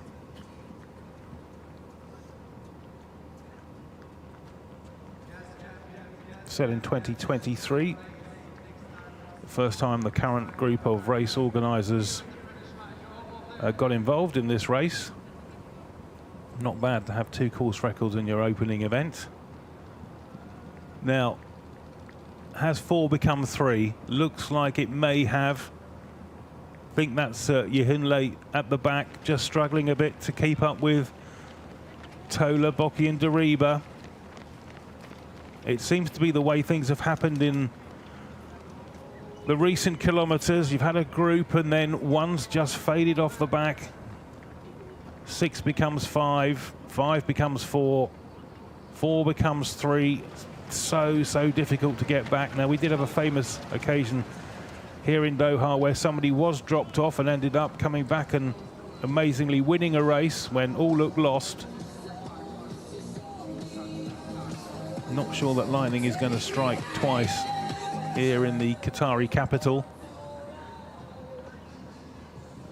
But you can at least see all 5 of the leading men in that shot, but they are now beginning to get dropped at regular intervals. Tola in the middle. Boki on the left of that picture, the big striding tall Dariba just behind the Paris Olympic champion.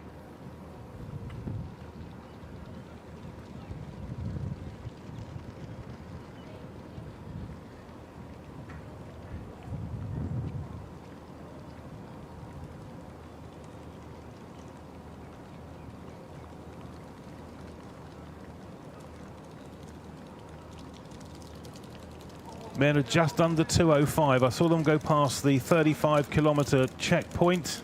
By my rudimentary maths, I reckon they're around about 2:04.40. So not under the 2:04 requested, and it is only a request, of course. There we go, confirmation. Yes, 1:43.28 puts them just a tidge under 2:05. But it would be a brand new course record.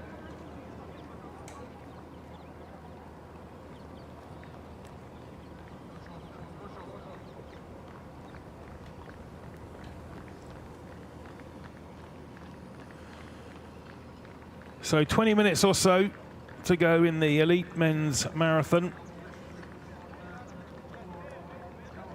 And a very strong elite field put together by the race organisers here, and hats off to them and the LOC, also to Mohammed Al-Fadala from the Qatari Athletic Federation, who I think actually may even be running this morning in one of the races.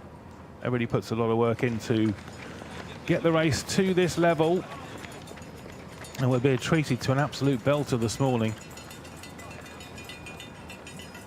Looks as if we may have got our medalist. I don't want to speak too early, but looks like we may have got our medalist. The question is, who is going to grab what colour? Now you can see the gap there, and that's even with a bit of foreshortening, so that gap is relatively significant between the top 3 and the athletes in 4th and 5th. They're going to have to work so hard to get back on level terms with this group.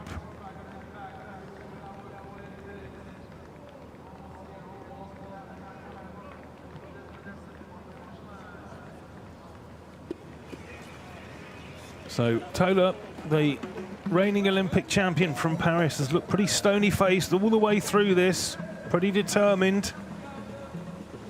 He's got 2 for company. They go round this roundabout for the final time.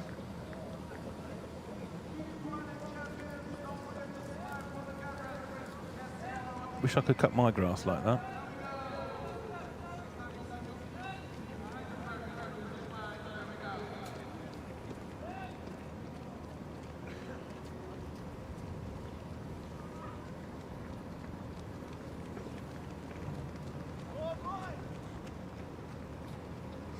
Still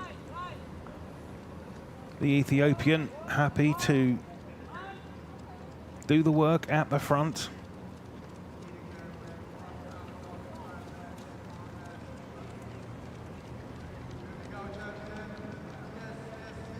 I say the Ethiopian, there are of course two others there as well, but it was factually correct as it stood.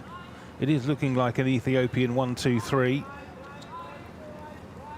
And that gap is getting ever bigger between this leading group and Yohinlu in fourth, sorry.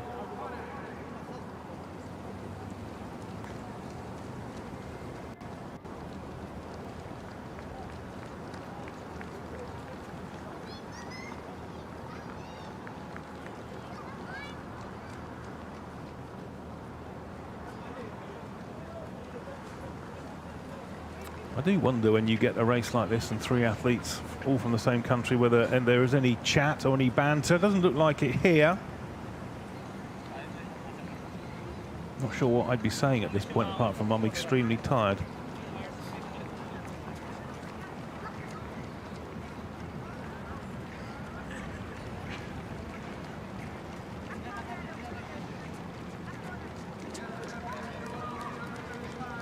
In terms of best times, Tola 2:03.39. Boki is 2:05.40, so he's on course to do something pretty special. Deriba 2:07.13, so if they're all together at the end, and it's quite possible that two of these athletes are going to run lifetime bests. Tola won't be too far away either if we have a little bit of a burn up towards the end of this race, which is getting ever nearer.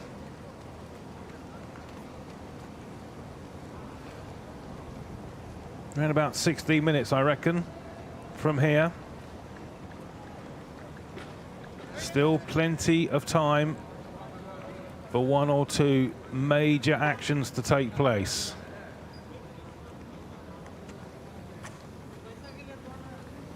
Once again, our marshals on the bikes doing an amazing job of keeping the field protected. Just ensuring other runners don't get in the way unintentionally.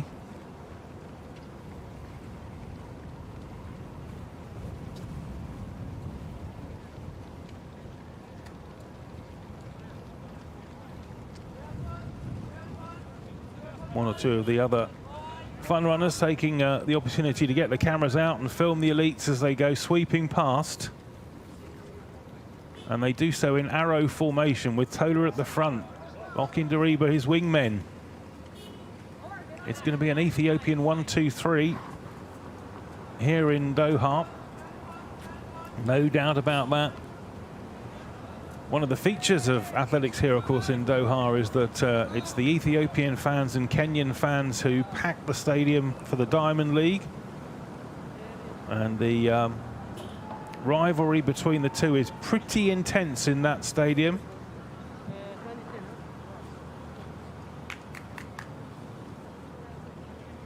Here on the roads, there isn't a Kenyan in sight just at the moment.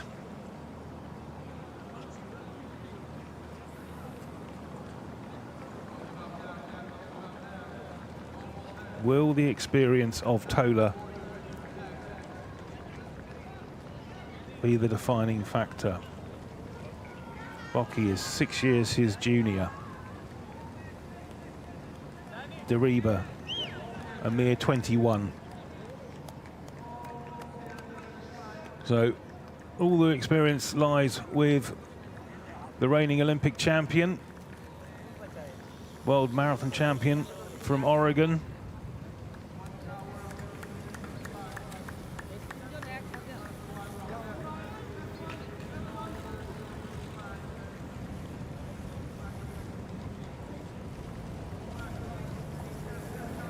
And here we are now, back with the elite women. Germa there and Sega side by side. But it's Tigist Geza Hagen of Ethiopia, who is leading that group of 3, quietly made her way through the field. Took us a pretty long time to work out she was even there because she was hidden behind a lot of the taller athletes.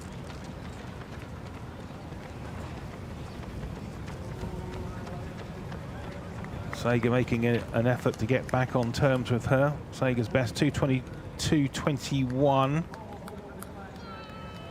And as it stands, all 6 medals in Doha this year are going to be in the hands of Ethiopian athletes. Geza Hagen's best 2:22.47. Set that when winning in Slovenia last October. Done 66 minutes 20 for the half marathon as well. That was in Valencia. The other interesting thing about Geza Hagen, twice a Paralympic gold medalist. She has an eye condition. She's a T13 athlete. She runs the 1500 meters at the Paralympics and has twice picked up a gold medal. And here she is leading an elite able-bodied marathon in Doha.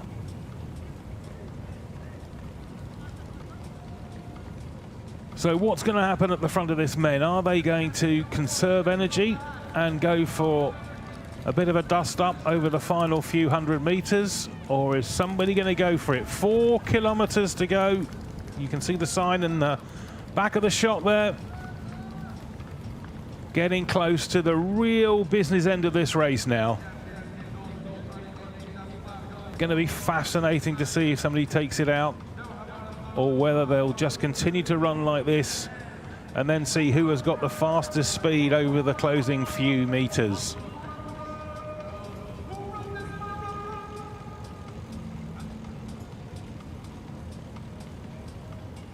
Nothing between them as they make their way towards the finish line at the Sheraton.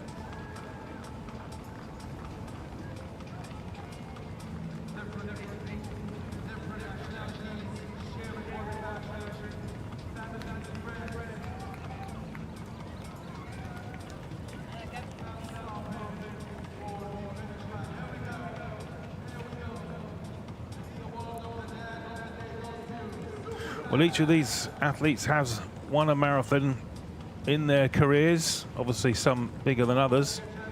So they all know what that winning feeling is like. They've all managed to get across the line first in the last couple of years.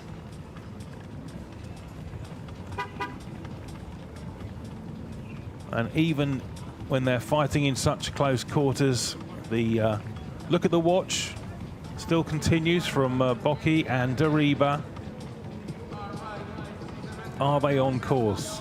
Have they pushed themselves too far? Do they have something in reserve?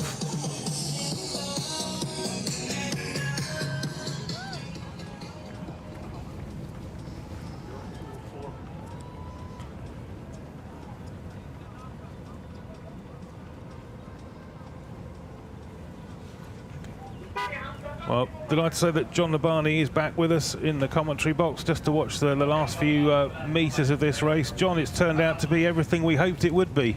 Yes, it has. Tola, the group is doing really well. Continue at this pace. We're looking at sub 205, hopefully, as they continue to do it for a 204 race. So everything's going to plan. They're coming back with a tailwind, so it should be great. Tactics for the next, what, let's say 9 minutes or so, going to be fascinating. Yes, yes. Tola looks good. He's starting to push it a little bit, and they're staying with him, which is good. It's going to make everybody work harder to go faster. Yeah, and we're looking at the times. I think it would be massive personal best for the two other athletes as well. I mean, Tola's 2:03.39, I think, yes, isn't he? So it's quick. Yes, you're very quick, and he looks good. They all look fresh right now. So continue the pace the way they are. We're going to be very, very happy with it. We're at about, what, 8 minutes and change, right around there. So looking really good at this point. Thank you, John. Always lovely to talk to you. John Labani from the elite race team. 3 kilometers to go, just under now. This is going to be absolutely fascinating. Tola again, he's the one with all the experience, who's done it on the very biggest of stages. But these other two Ethiopians have been with him every step of the way.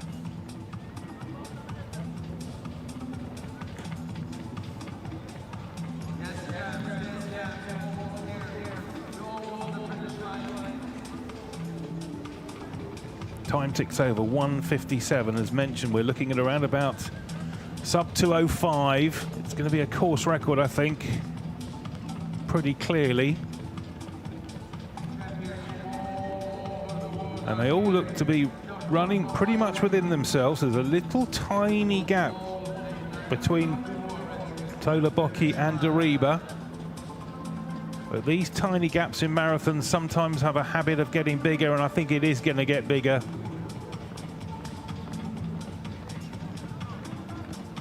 Tola and Bocchi at the front of the field just look like they've put the hammer down again. Dariba looks over his shoulder, and that's normally a telltale sign that he realizes he can't go with them, and he wants to make sure that his third place is protected. Obviously, means he'll get a medal, means he'll get decent prize money too. And it's going to be a dust-up, this. This is going to be an absolute dust-up between Tola and a safer Bocchi. 34 years of age versus 28 years of age.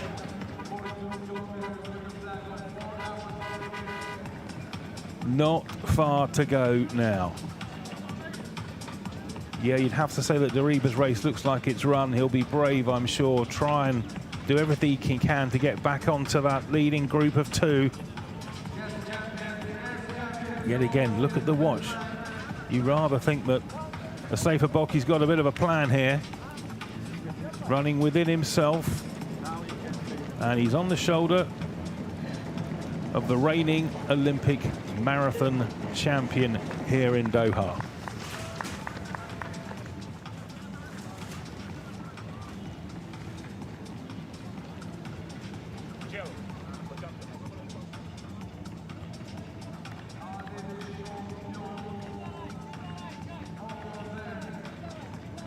Down here on the finish line, the music's starting to ramp up.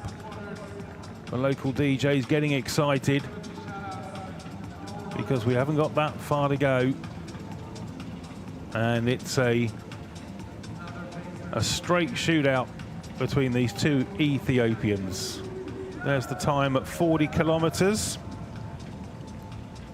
1:58.54.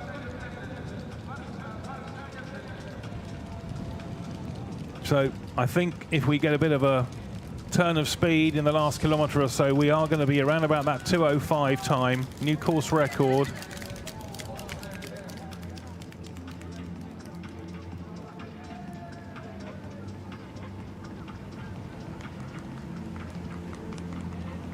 We're through 2 hours, around about 5 minutes to go, if that.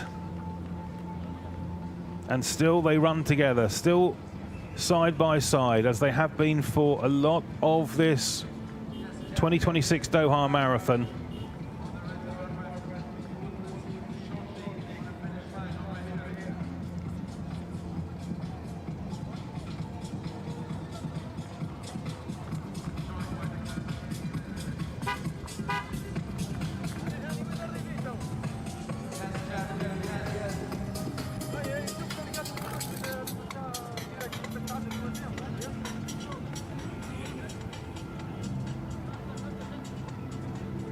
Stride for stride in the latter stages of this race.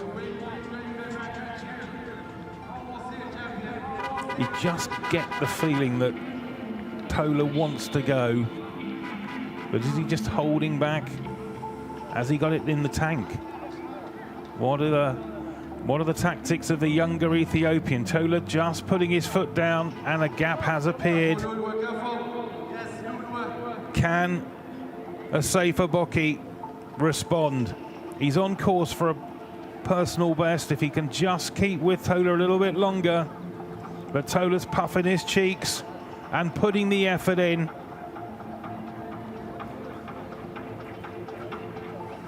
and the marathon world champion from Oregon, the marathon Olympic champion from Paris, the #1 athlete here in Doha, is doing the business.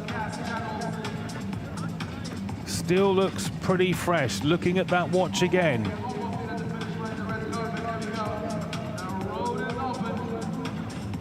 About 3 minutes to go.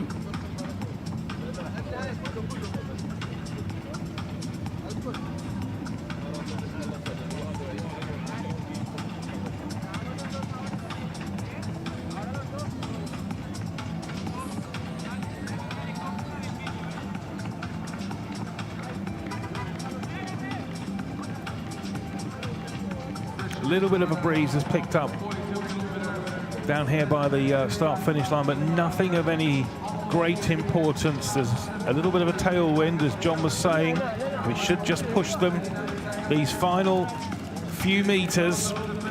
Tola himself looks over his shoulder. Is he safe in first place? Is there anything a safer Bocky can do at this stage? We're so nearly there for 2026 and the men's elite race. Both elite races have been absolutely fascinating, and to have so many elite athletes in a big group at the front for so long has been absolutely marvelous. He's going to take a final drink. Is our race leader. Once again, a slight glance over the shoulder. And this is what they're coming back to. This is the Doha skyline.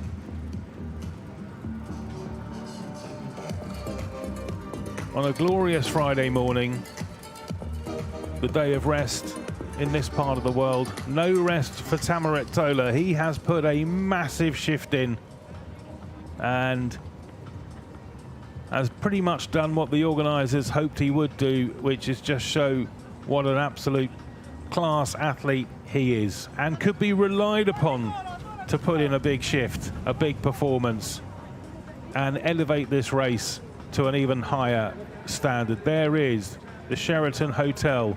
He is very close to home now.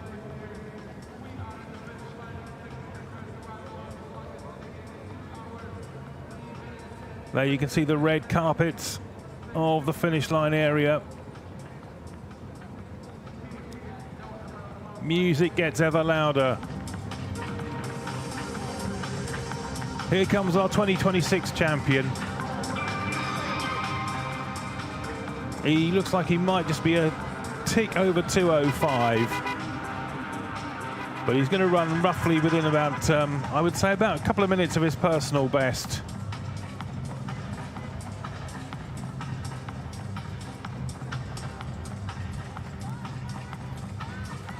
There is the finish. We have live music competing with the DJ music as well. It's all going on here in Doha. He's going to be directed into the finish line area, into the finish gantry. Tamarit Tola, the reigning Olympic champion, has come to Doha for the first time, and he's shown everybody just what he can do. The finish gantry is well within view now. The final few meters. It's going to be a new course record for the Doha Marathon. It stood for 3 years, not anymore. It's going to go to your 2026 champion, Tamarit Tola, 2:05.37.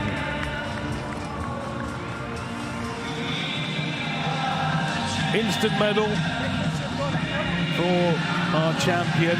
Here is the Safer Bocky in second place. What a run by him. 2:05.54, or there or thereabouts, so just outside his personal best.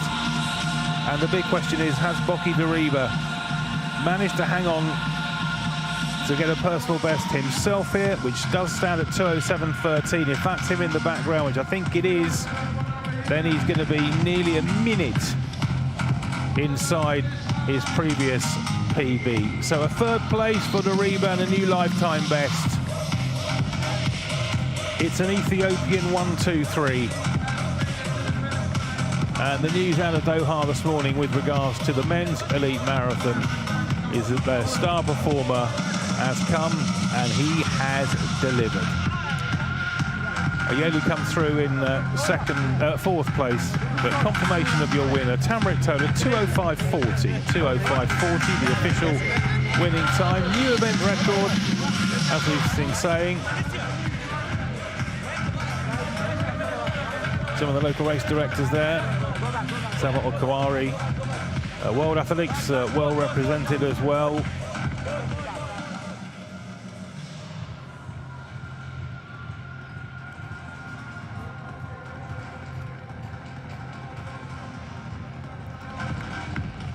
Well, he said at the press conference yesterday he was confident in his ability, confident of the shape that his team had got him into. And he was given a good run for his money by his two fellow countrymen. But in the end, Tamrit Tola proved his class was just a bit too strong. And he has taken the 2026 Doha Marathon by Ooredoo. Back to the women's race, and this is absolutely fascinating because looking at those pictures, it is Tigist Gezahagen who is leading the way. Fascinating because she wasn't really mentioned as a potential champion here. Some had her down as, you know, a possible favourite. But you have a Paralympic gold medalist leading an able-bodied elite race. She's a T13 1500 metre runner. She won in Tokyo, Ethiopia's very first Paralympic gold medal, and she repeated that fact in Paris. She was the world champion, is the world champion at the same event, the 1500 metres.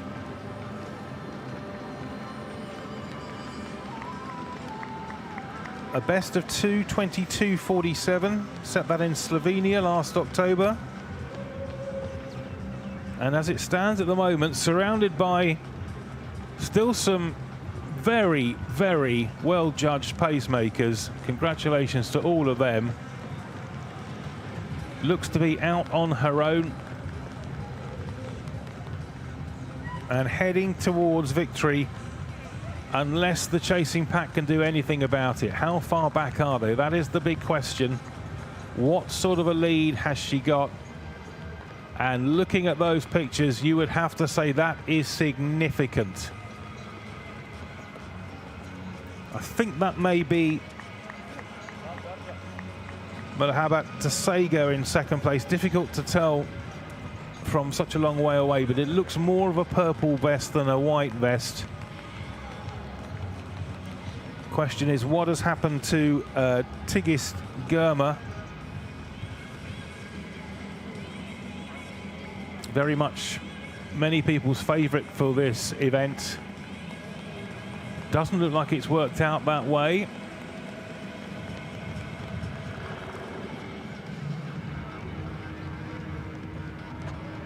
So Tola had company for the last 10 or 15 minutes, but although she's got company, they're not going to register on the winner's podium because the pacemakers can't do so.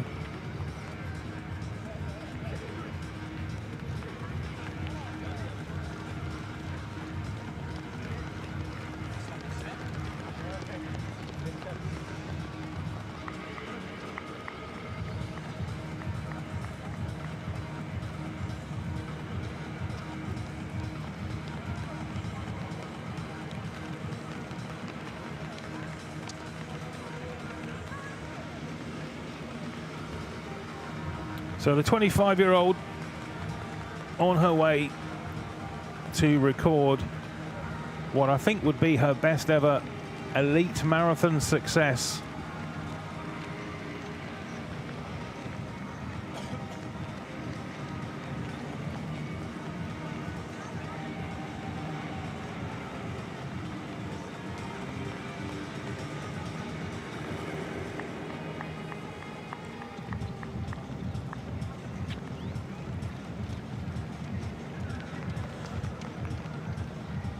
Well, this is going to be a story, this. Just to remind you once again, this is a Paralympic registered athlete, an athlete who has a sight condition. She's a T13 athlete. There are 3 conditions of sighted athletes in the Paralympics. T11, which is completely blind. T12, where the eyesight is slightly better. T13, which is the best quality of eyesight allowed in the Paralympics. All T13 athletes run by themselves. The T11s, of course, have to run with a guide. This is going to be some story. Ethiopian winning the men's race, Ethiopian winning the women's race, but from completely different backgrounds. Tola very much a marathon specialist, having moved up from the 10,000 meters, but just a reminder that Gezahegan in Paris in 2024 was winning the 1,500 meters, so she's obviously got a fantastic range. Pretty sharp for the half marathon as well. Ran 66.20 for the half marathon in Valencia 3 years ago.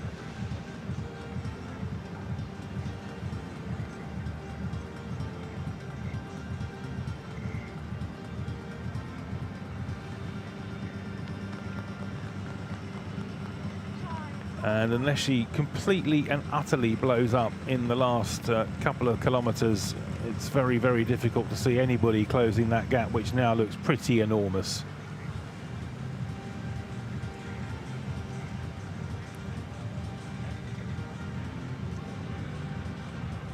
So pacemakers just doing the right thing there. They've done an amazing job. Again, congratulations to Spencer Barton and his team for finding some amazing pacemakers who have guided Tigist Gezahegan to what looks like to be a marvellous victory. Just 2 kilometres to go, so she came through 40 Ks in 2:13:40.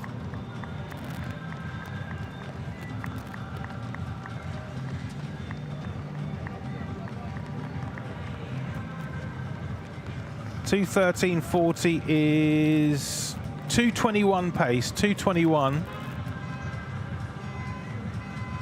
Exactly 2:21, come to think of it.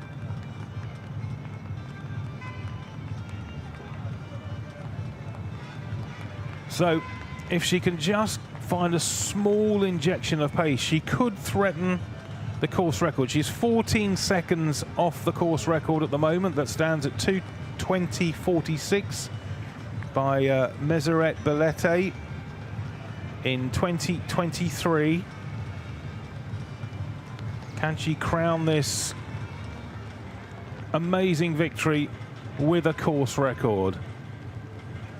Would be very nice to get a course record in both races.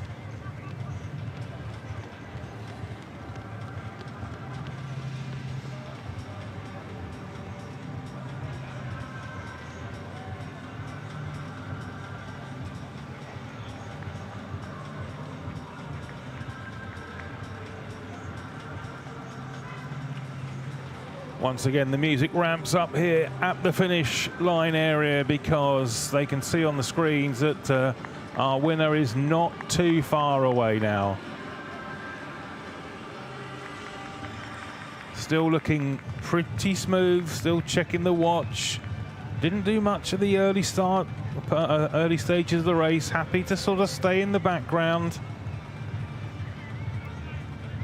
But slowly and surely made her way up the field and then made that decisive break,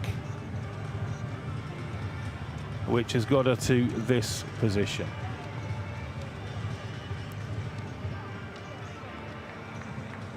So quite a lot of fun runners on the course, but Marshall's done a pretty decent job so far of keeping everybody clear of the elite athletes.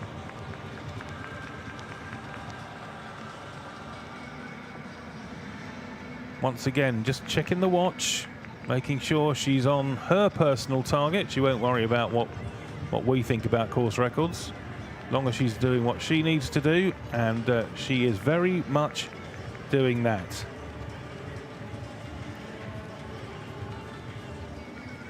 .25-year-old is doing it for Ethiopia once again. Going to be double victory for the African nation.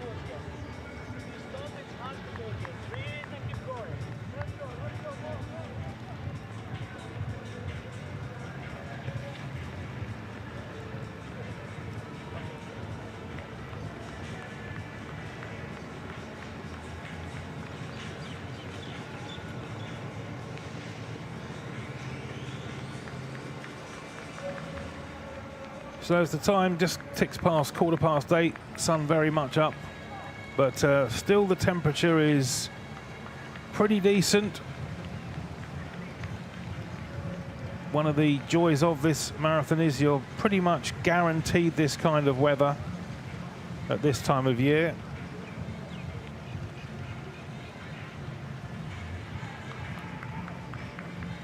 Currently 16 degrees.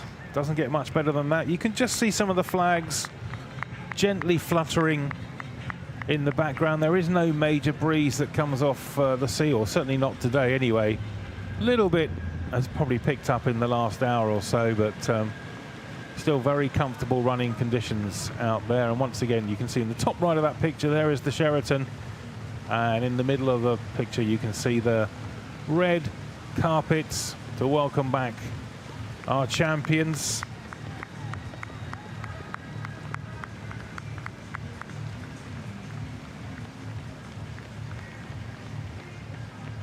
Being pushed on there by some of the officials and some of the supporters, some of our security team who do such a great job.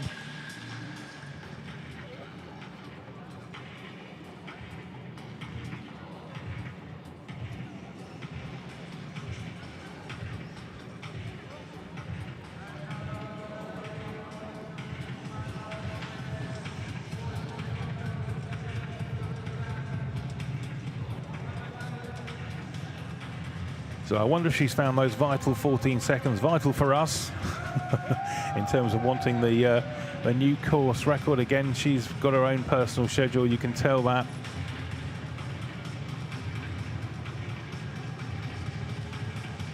So we're just ticking over 2:19. So probably less than 2 minutes to go. You can see the finish there. She's very, very close now.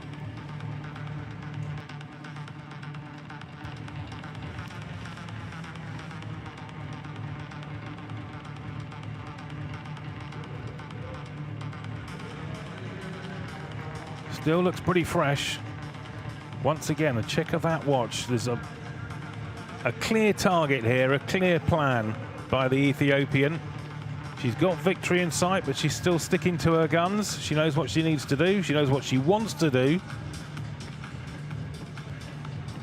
That is 1 minute if she's to break the course record.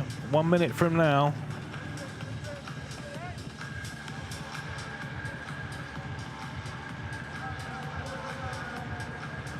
Remember, at the last checkpoint, we had her down for exactly 2:21. I can hear the DJ getting excited, which means that she's very close, and she is very close. Keeping her concentration, keeping her style, keeping that very tight gait.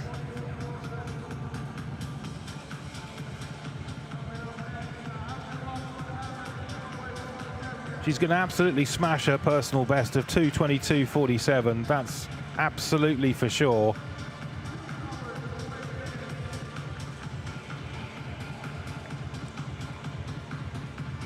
Looks like the course record will just evade her by a few seconds, but it's been a marvellous run by the Ethiopian.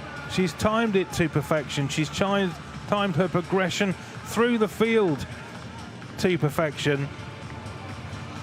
And she's going to take nearly 2 minutes off her personal best here.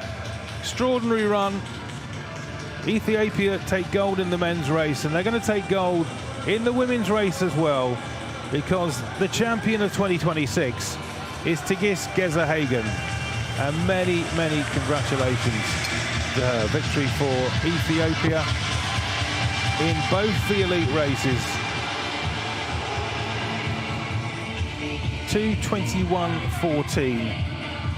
So she's taken 1 minute 33 off her lifetime best. Here comes Girma, Tigist Girma of Ethiopia, to take what looks like to be second place.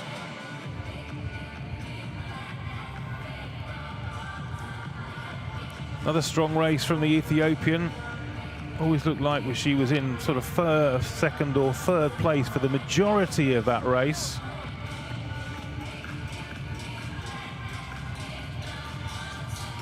Still being well assisted by one of our fantastic pacemakers. Here comes the 32-year-old.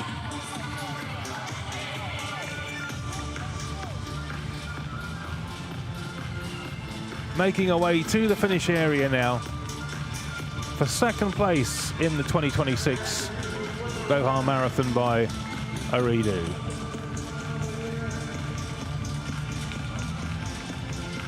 So many congratulations to Tigist Girma, picking up a silver medal.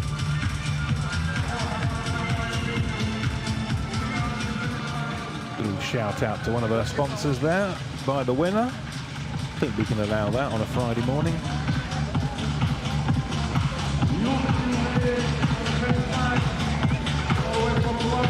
2:22:33, so just under 4 minutes outside her lifetime best, and I think this will be our third placer, Maluha Baptisega.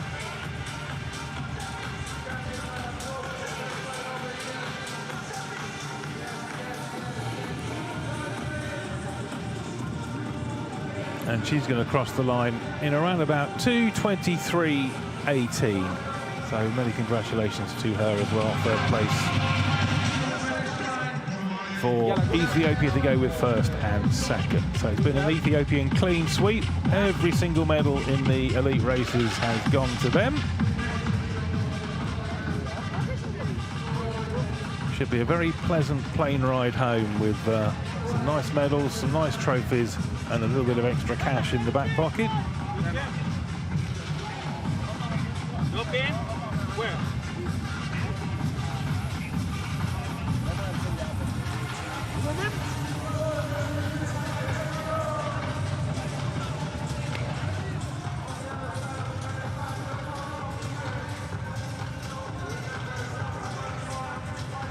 So the elite places may be settled, but there is still a lot of pride to be run for, or indeed fast walked for by that gentleman there. 21k well underway, 10k start, and a 5k still to come.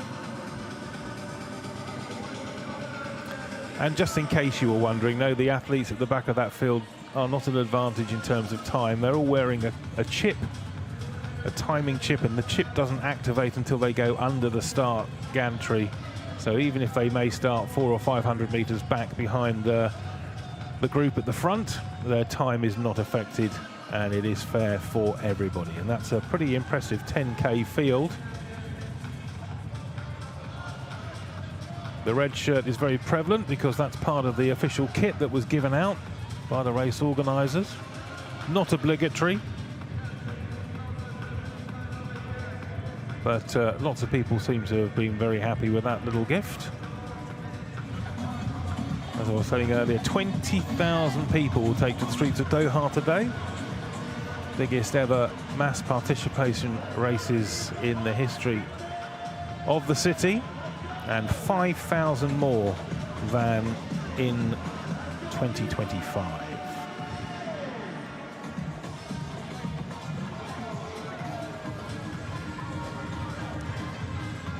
So these are the scenes behind the finish gantry then. Spencer Barn and John Nabani, in case you were wondering what they look like, the two gentlemen in the black there.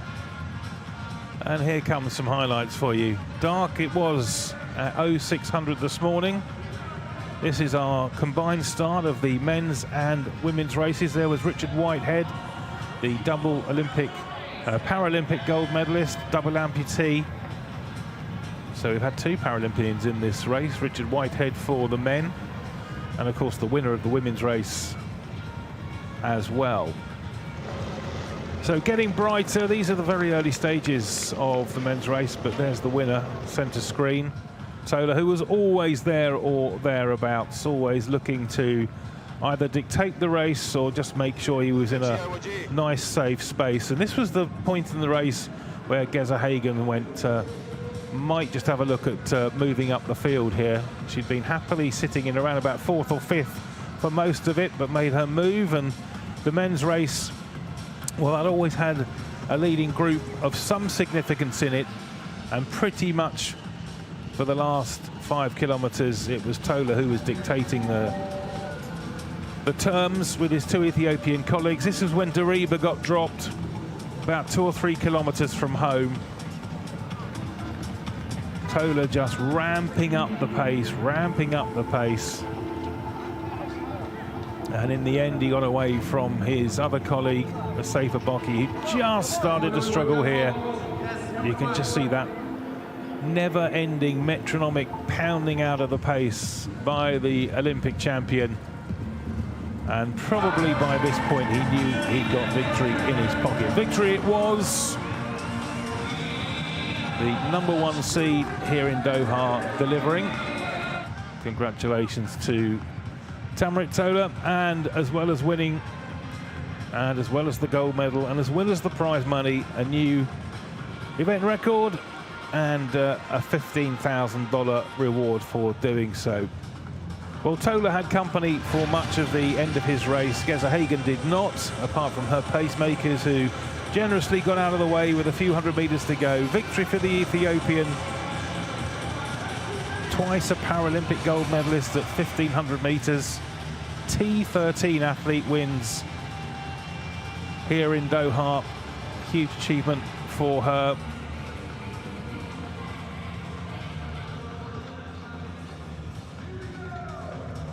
So some of the highlights from this morning as we confirm the results to you. The winner of the men's marathon, Tamrit Tola, 2:05:40. The Safer Boki 15 seconds behind. Boki Dariba a further 46 behind. But look at that, an Ethiopian 1, 2, 3, 4, 5. Eritrea just getting in the way there. 6th place for Okbay Kibrom Rusum. Dabasu of Ethiopia, Germa of Ethiopia, Kerwer of Kenya, the first Kenyan home, and Murats of Ethiopia, completing the top 10 of the Doha Marathon 2026 Elite Men's Marathon. So still the 10K runners pour through.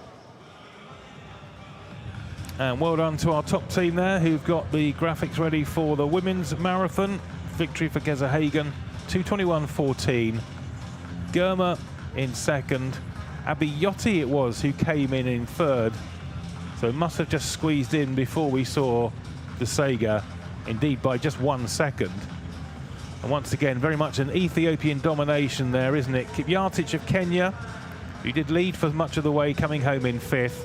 And it was Gidai Maitai Mekaruya Tagol in another Ethiopian-dominated top 10. So if you're on the streets of Doha, 5K yet to come. They'll be finishing the marathon for a good few hours yet, and the 21K. This is the 10K which has just got underway. So there's plenty of activity here down on the Corniche for a few hours to come on this glorious Friday morning. Without a doubt, this will go down as the best ever Doha Marathon. The organisers, I know, were very hopeful of a good showing from the elite athletes that they put together. Strongest fields, and they have delivered the strongest results. Absolutely.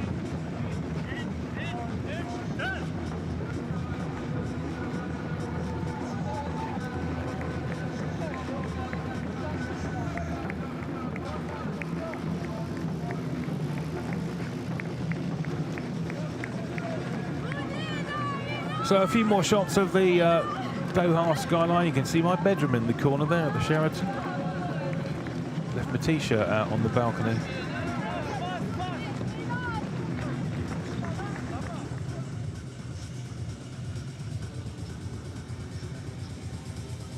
Well, it has been a great morning. Obviously, like most marathons, it did start very, very early. It was dark.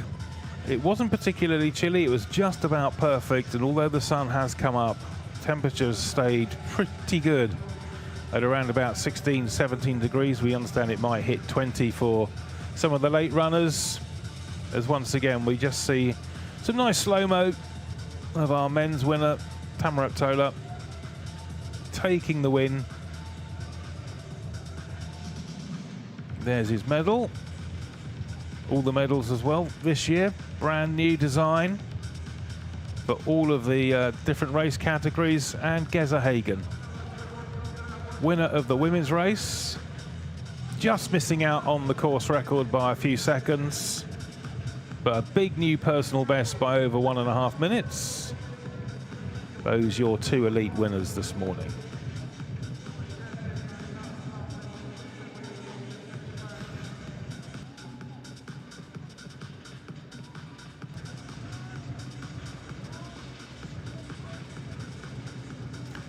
So do hope you've enjoyed our coverage of the elite marathons here in Doha 2026. Big team effort by everybody on the ground, the LOC, our brilliant officials and marshals, our colleagues in the host broadcast from Al-Qas, and their colleagues from around the world who've come in to look after this race for us.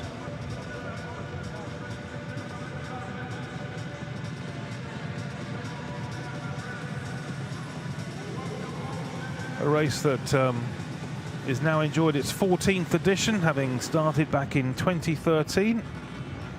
And hopefully when people get back into the hotel for their breakfast, for there was no breakfast at the time of morning when they got up this morning, they will reflect on a very, very good morning indeed.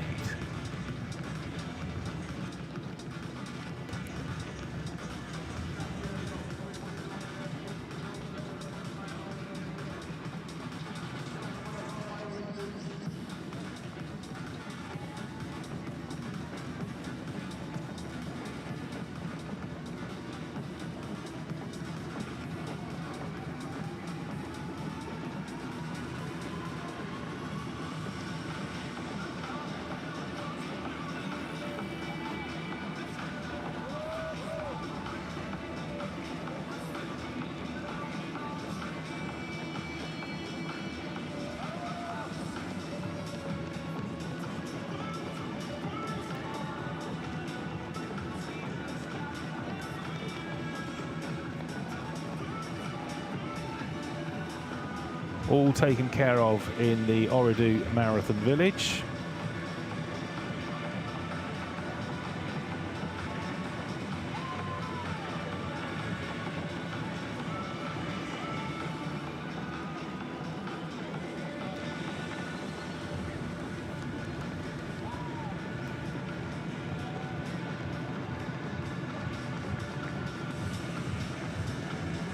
Thinking these will be the final few drone shots. Well done to our drone operators, by the way. Stunning shots, great quality. One of the marks of a good marathon broadcast is the complete lack of picture breakup, and very, very minimal here. Very, very good pictures for all to see. And still they come.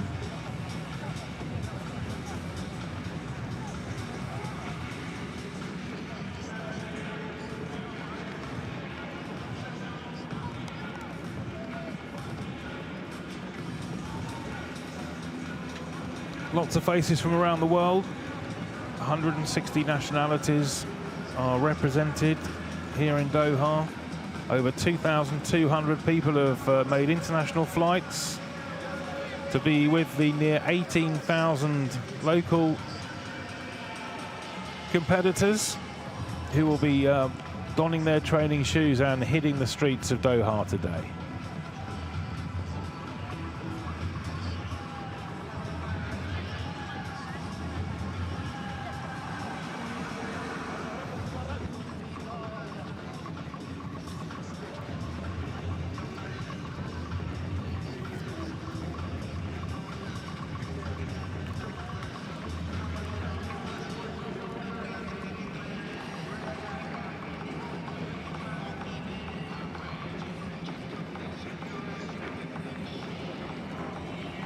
more views of the start-finish area and some of our 10Kers.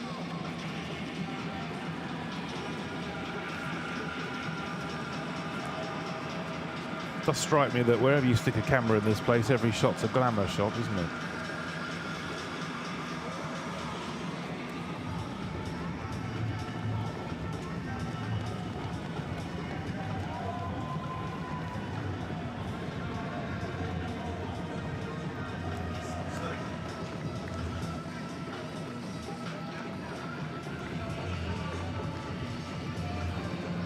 So as they stream out on the 10K, we have athletes coming back in from either the 42K or the 21K. That looks like a marathon runner to me. I am guessing.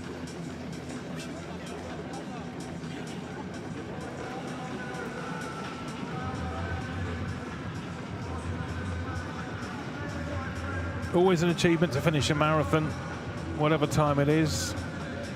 Some will be coming home in 5 or 6 hours, I would imagine. I think there is a cut-off time. And of course you'll appreciate that people have got to get the streets open again. Massive logistical effort to sort out a marathon. Just think of the road closures, the safety aspect, the involvement of the security forces.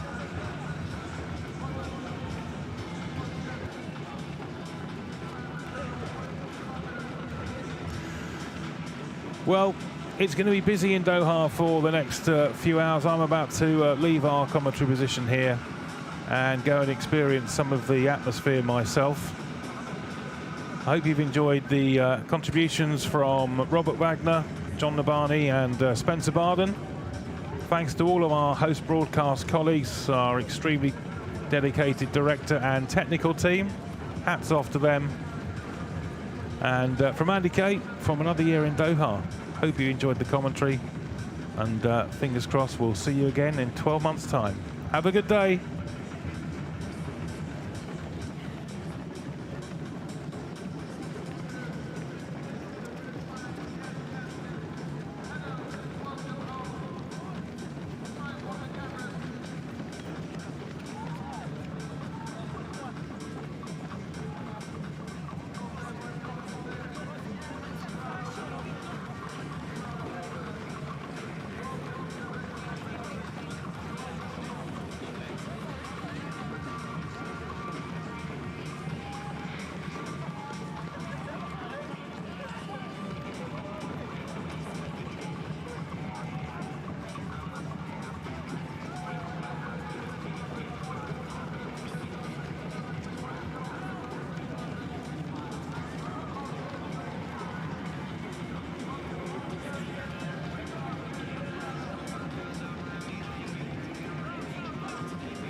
الجسدي تاعي في سن 43 سنة.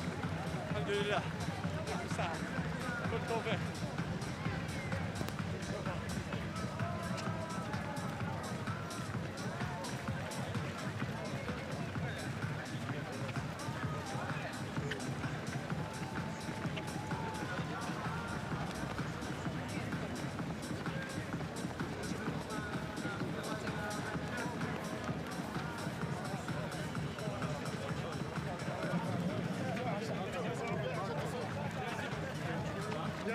لا لا.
Last weekend.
Introducing and welcoming Sheikh Ali bin Jabal Al-Thani, who will give you the start of the 5K distance, ladies and gents.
Together, people, together.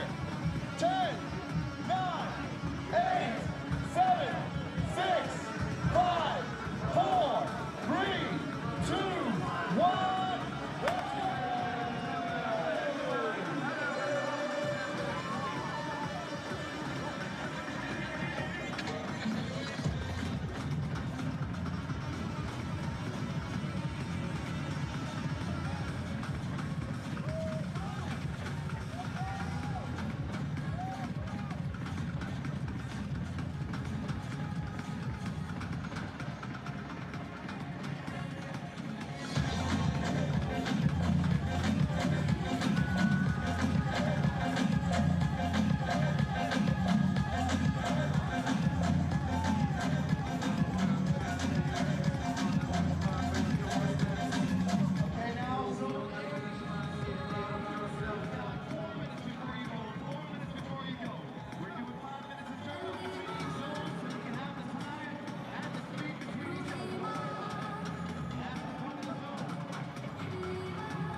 let's go, let's go, let's go.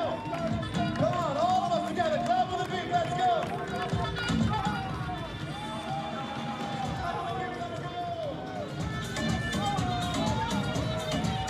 1 minute to go.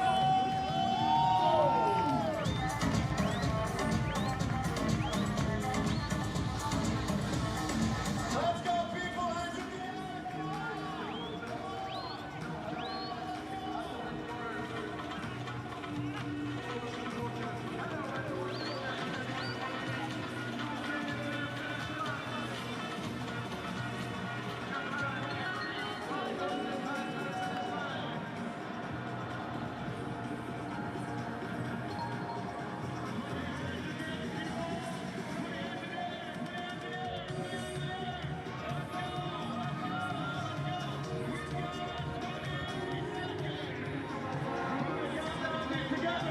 We'll do the countdown together from 10 seconds. Get set. 10, 9, 8, 7, 6, 5, 4, 3, 2, 1, go!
spend time fighting. We got no time, and that's why I need a one dance. Got a Hennessy in my hand. One more time, I know I promise fading on. I need a one dance. Got a Hennessy in my hand. One more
بدي أنا شو بدي أنا غيرك ما بدي شو مهضومة يا حبي يا عمري خليك حدي بدي أنا شو بدي أنا غيرك ما بدي شو مهضومة يا حبي يا عمري خليك حدي يما ويما ويما يما يما يما يما ويما ويما. Ladies and gentlemen, it's time for the award ceremony. Are you ready? Absolutely fantastic. حان الوقت لي طبعا حفل التتويج، واطلب بداية من السيد محمد عيسى الفضالة رئيس الاتحاد القطري لألعاب القوى للانضمام إلينا على أرض المسرح، والشيخ علي بن جبر الثاني الرئيس التنفيذي لأوريدو قطر للانضمام إلينا على أرض المسرح لحفل التتويج، بالإضافة إلى أليسيو من الاتحاد الدولي لألعاب القوى.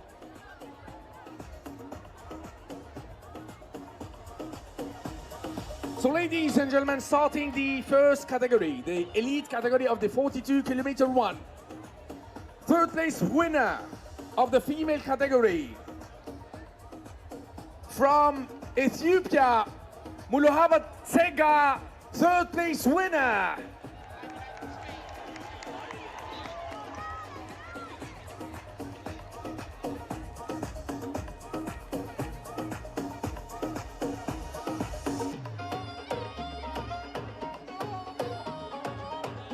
Second place winner of the female 42 elite category, also from Ethiopia, Tigist Goma.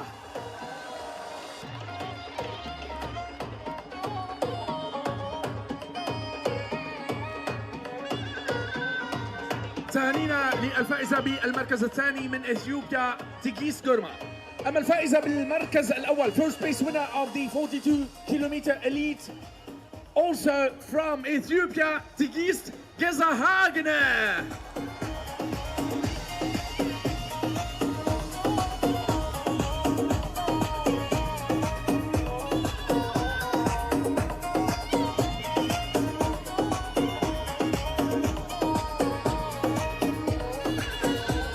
Ladies and gentlemen, these are the top three winners of the 42-kilometer elite female category. Tanina, congratulations to the winners. Moving on to the next category for the elite 42-kilometer for male.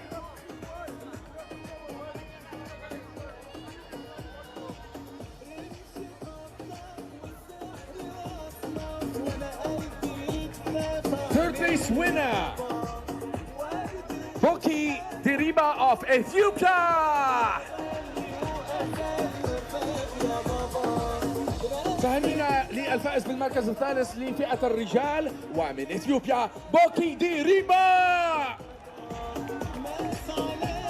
Second place winner from Ethiopia, a big round of applause to Asifa Boki.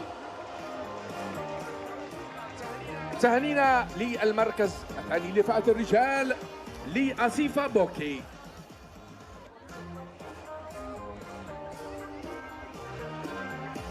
أما المركز الأول, the first place winner of the 42-kilometer for male is Tamira Tola of Ethiopia.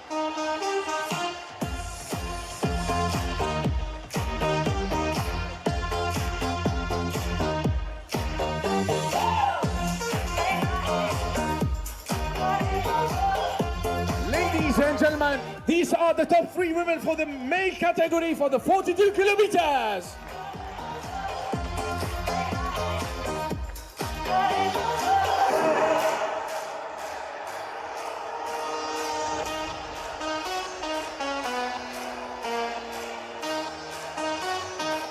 Moving on to the overall category for the 42-kilometer run. ننتقل الآن إلى الفئة التالية وفئة العامة لسباق 42 كيلومتر للماراثون كامل، ومع فئة السيدات وفي المركز الثالث third place winner from Mexico, Ana Patricia Tapia-Luna.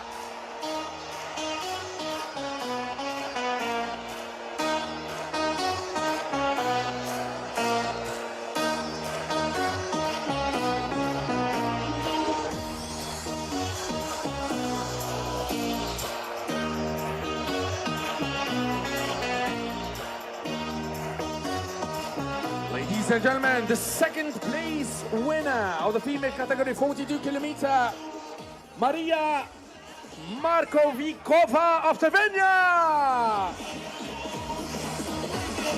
تحياتنا والف مبروك للفائزة بالمركز الثاني.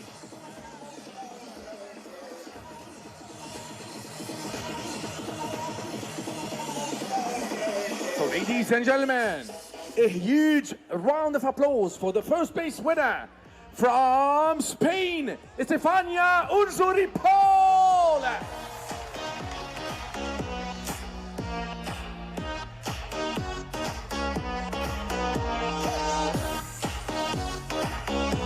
So is she here? So one more time, the first place winner with a huge round of applause. Everyone all together in one sound. Ladies and gentlemen, the first place winner from Spain, Estefania Unzuripol.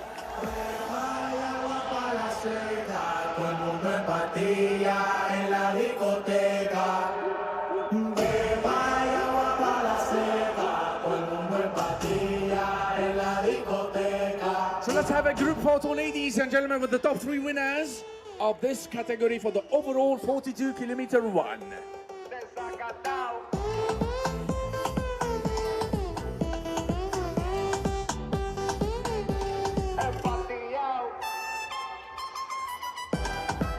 Congratulations and thank you, ladies. Moving on to the male category for the 42 kilometer run overall category. Third place winner, ألف مبروك للفائز بالمركز الثالث ومن الجزائر عبد الباسط الحاول.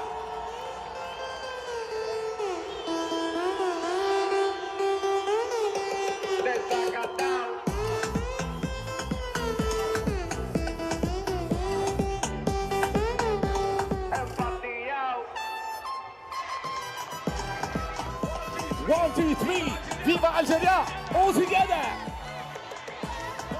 1, 2, 3, Viva Algeria.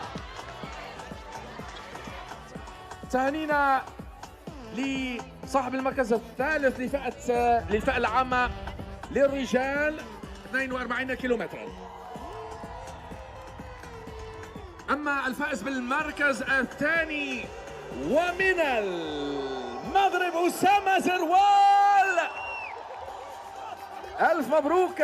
Congratulations أسامة زروال of Morocco.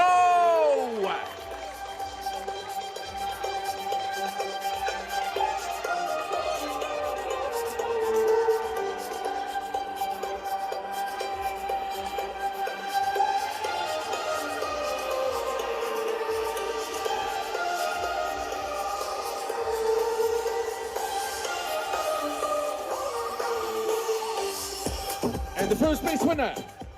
What a nice duo. Also إذا صدر الحضور الفائز بالمركز الأول ومن المغرب محمد ممستودا.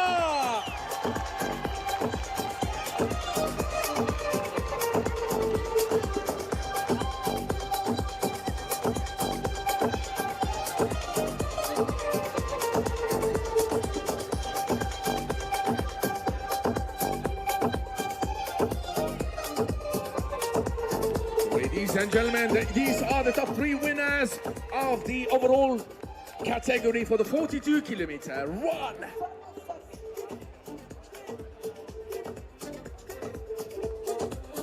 تهانينا لجميع الفائزين.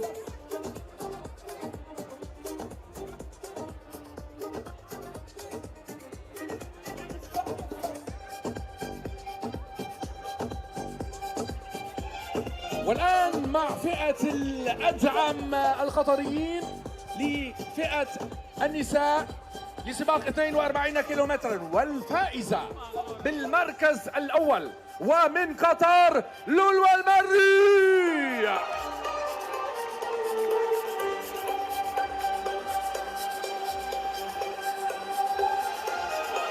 So I would like to ask Lulwa please to join us on stage, being the first place winner of the 42 kilometer run for the female category. سلولوة المري of قطر. جمهور تحية كبيرة جدا، وهنا تحديدا من الدوحة قطر عاصمة الرياضة للعالم للولوى المري.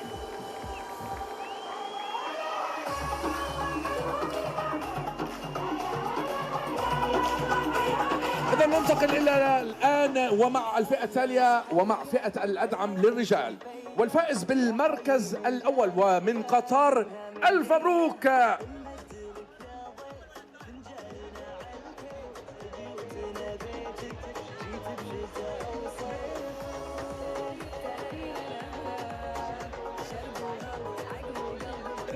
إذن ومع المركز الثاني إذن لفئة الأدعم ومن قطر ألف مبروك لعبد الله المنهالي. Congratulations being the second place winner in the Qatari division. عبد الله المنهالي second place winner.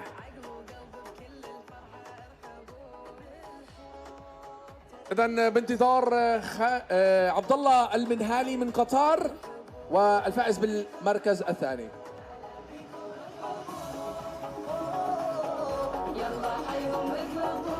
والفائز بالمركز الأول first place winner of the Qatari division for the 42 kilometer run from Qatar. Congratulations to Khalid Al-Qahtani.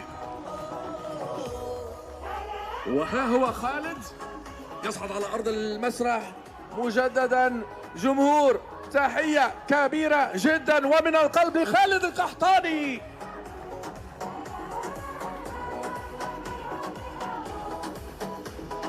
غني للي تحبه خليك قربه وجنبه، اللحظة لك الآن ما هي والله صعبة. غني بصوت عالي ما يوقف بالتالي، احنا وانت كول ونغمتنا لا لا لا لا لا. شرق وغرب عقل وقلب بكل الفرحة ارحبوا بالحب. شرق وغرب عقل وقلب ارحبوا. ألف مبروك لخالد القحطاني من قطر وصاحب المركز الأول لفئة الأدعم.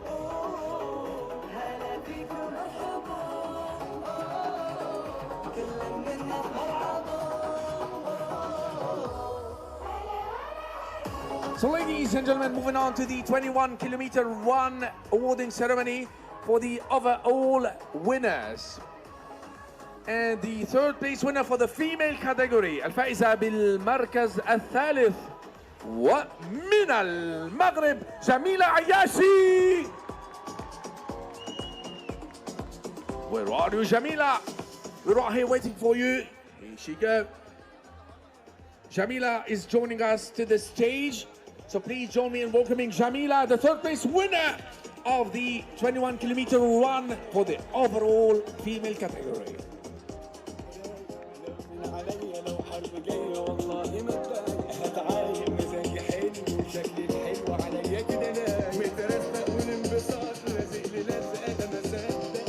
أما في المركز الثاني second place winner, a big round of applause goes to Fatiha Asbit of Morocco.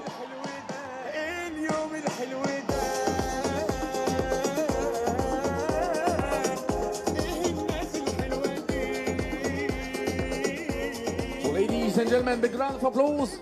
تحية كبيرة جدا وألف مبروك لفاتيحة أسبد ومن المغرب.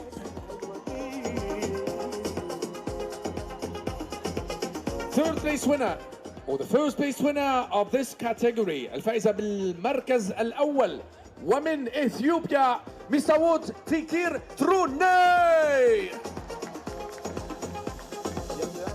So the first place winner of the female 21 category, a big round of applause goes to Mr. Wood Fikir Trune of Ethiopia.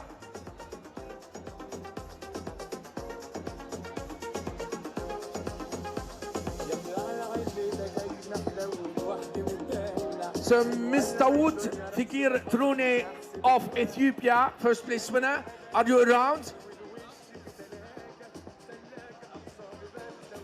So ladies and gentlemen, these are the top winners of this category. Please join me with a huge round of applause.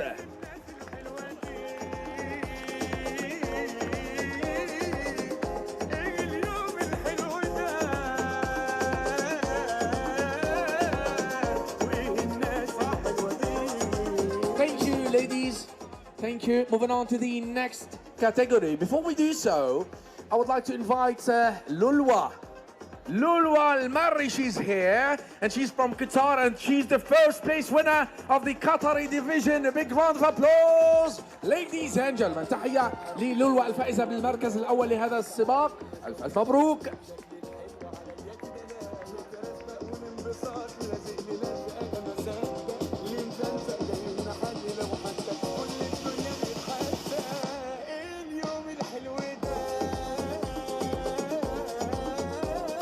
تهانينا للولوى والف مبروك هذه الجائزه وهذا الفوز الكبير. ننتقل الى الفئه التاليه. Moving on to the next category, which is the male category for the 21 overall winners. اذا استاذ الحضور الفائز بالمركز الثالث, the third place winner of the male category for the 21 kilometer, Vincent Niyamongo Niyageyo of Kenya. Here we go. That's Vincent joining us right here on stage. And he's the third place winner of the 21 kilometer race for the overall male category. تهانينا لفينسون. أما الفائز بالمركز الثاني ومن الصومال, ألف مبروك لفؤاد علي of Somalia.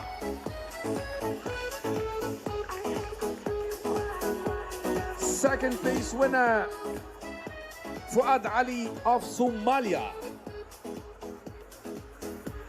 So waiting for Fuad to join us, let's announce the first place winner of this category. A big, huge round of applause goes to the first place winner of the 21 kilometer for male overall, Khairi Dilgasu of Ethiopia.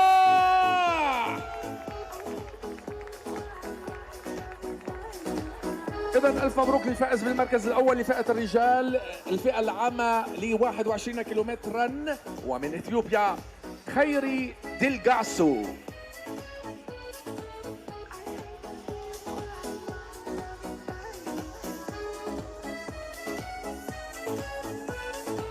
So moving next, ladies and gentlemen, congratulations once again to Vincent.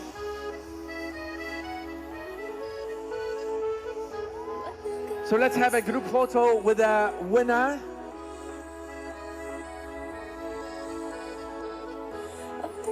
Ladies and gentlemen, congratulations to all the winners of the 21 kilometer run for the overall category.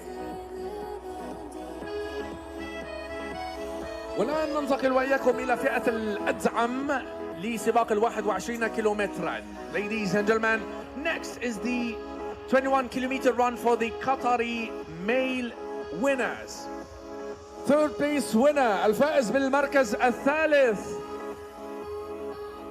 ومن قطر, ألف مبروك لفئة النساء female category, العنود الدوسري.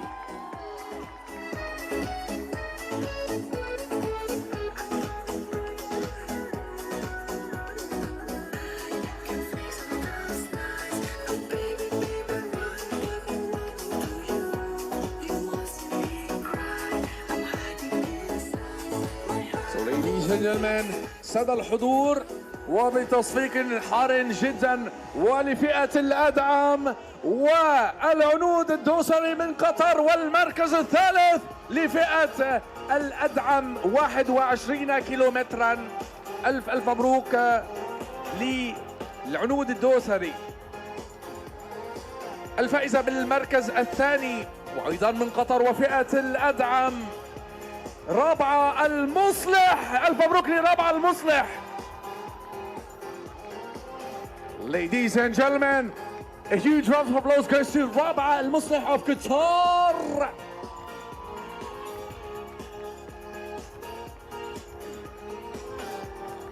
والآن تحية كبيرة جدا طبعا للمركز الثالث والثاني، والآن مع الحصة الكبيرة والفائزة بالمركز الأول لفئة الأدعم. ألف مبروك لعليا الحمد من قطر.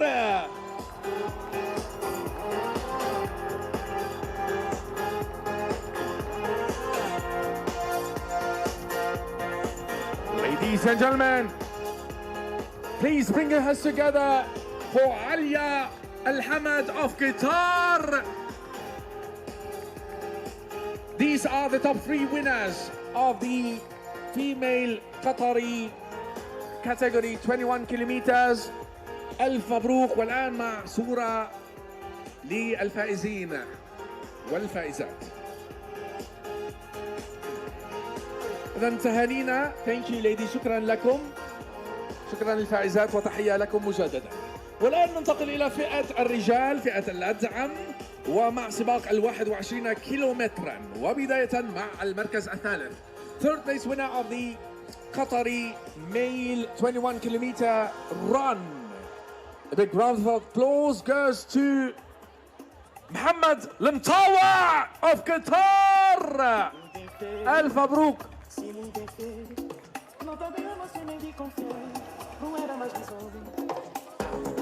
إذن ألف مبروك لمحمد المطوع من قطر. تحياتنا. وفي المركز الثالث ألف مبروك.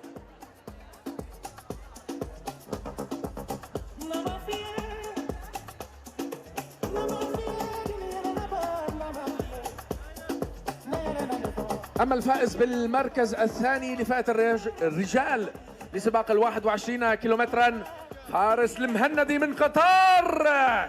ألف مبروك لفارس. وها هو ينضم إلينا الآن على أرض المسرح. أتمنى منكم الترحيب به. هذا هو فارس وصاحب المركز الثاني. تحية وألف مبروك لفارس. Thank you. And now, first place winner with a huge round of applause. تحية كبيرة جدا الآن وصاحب المركز الأول لفئة رجال الأدعم 21 كيلومترا. وألف مبروك لسالم العيدة.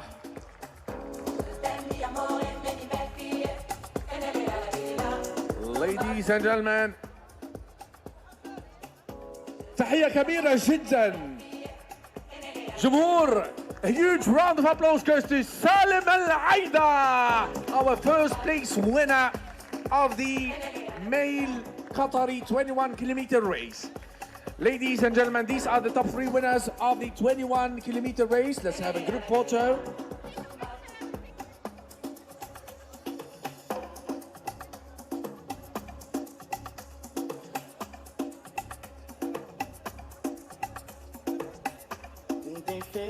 Ladies and gentlemen, that was the award ceremony of Doha Marathon by Ooredoo.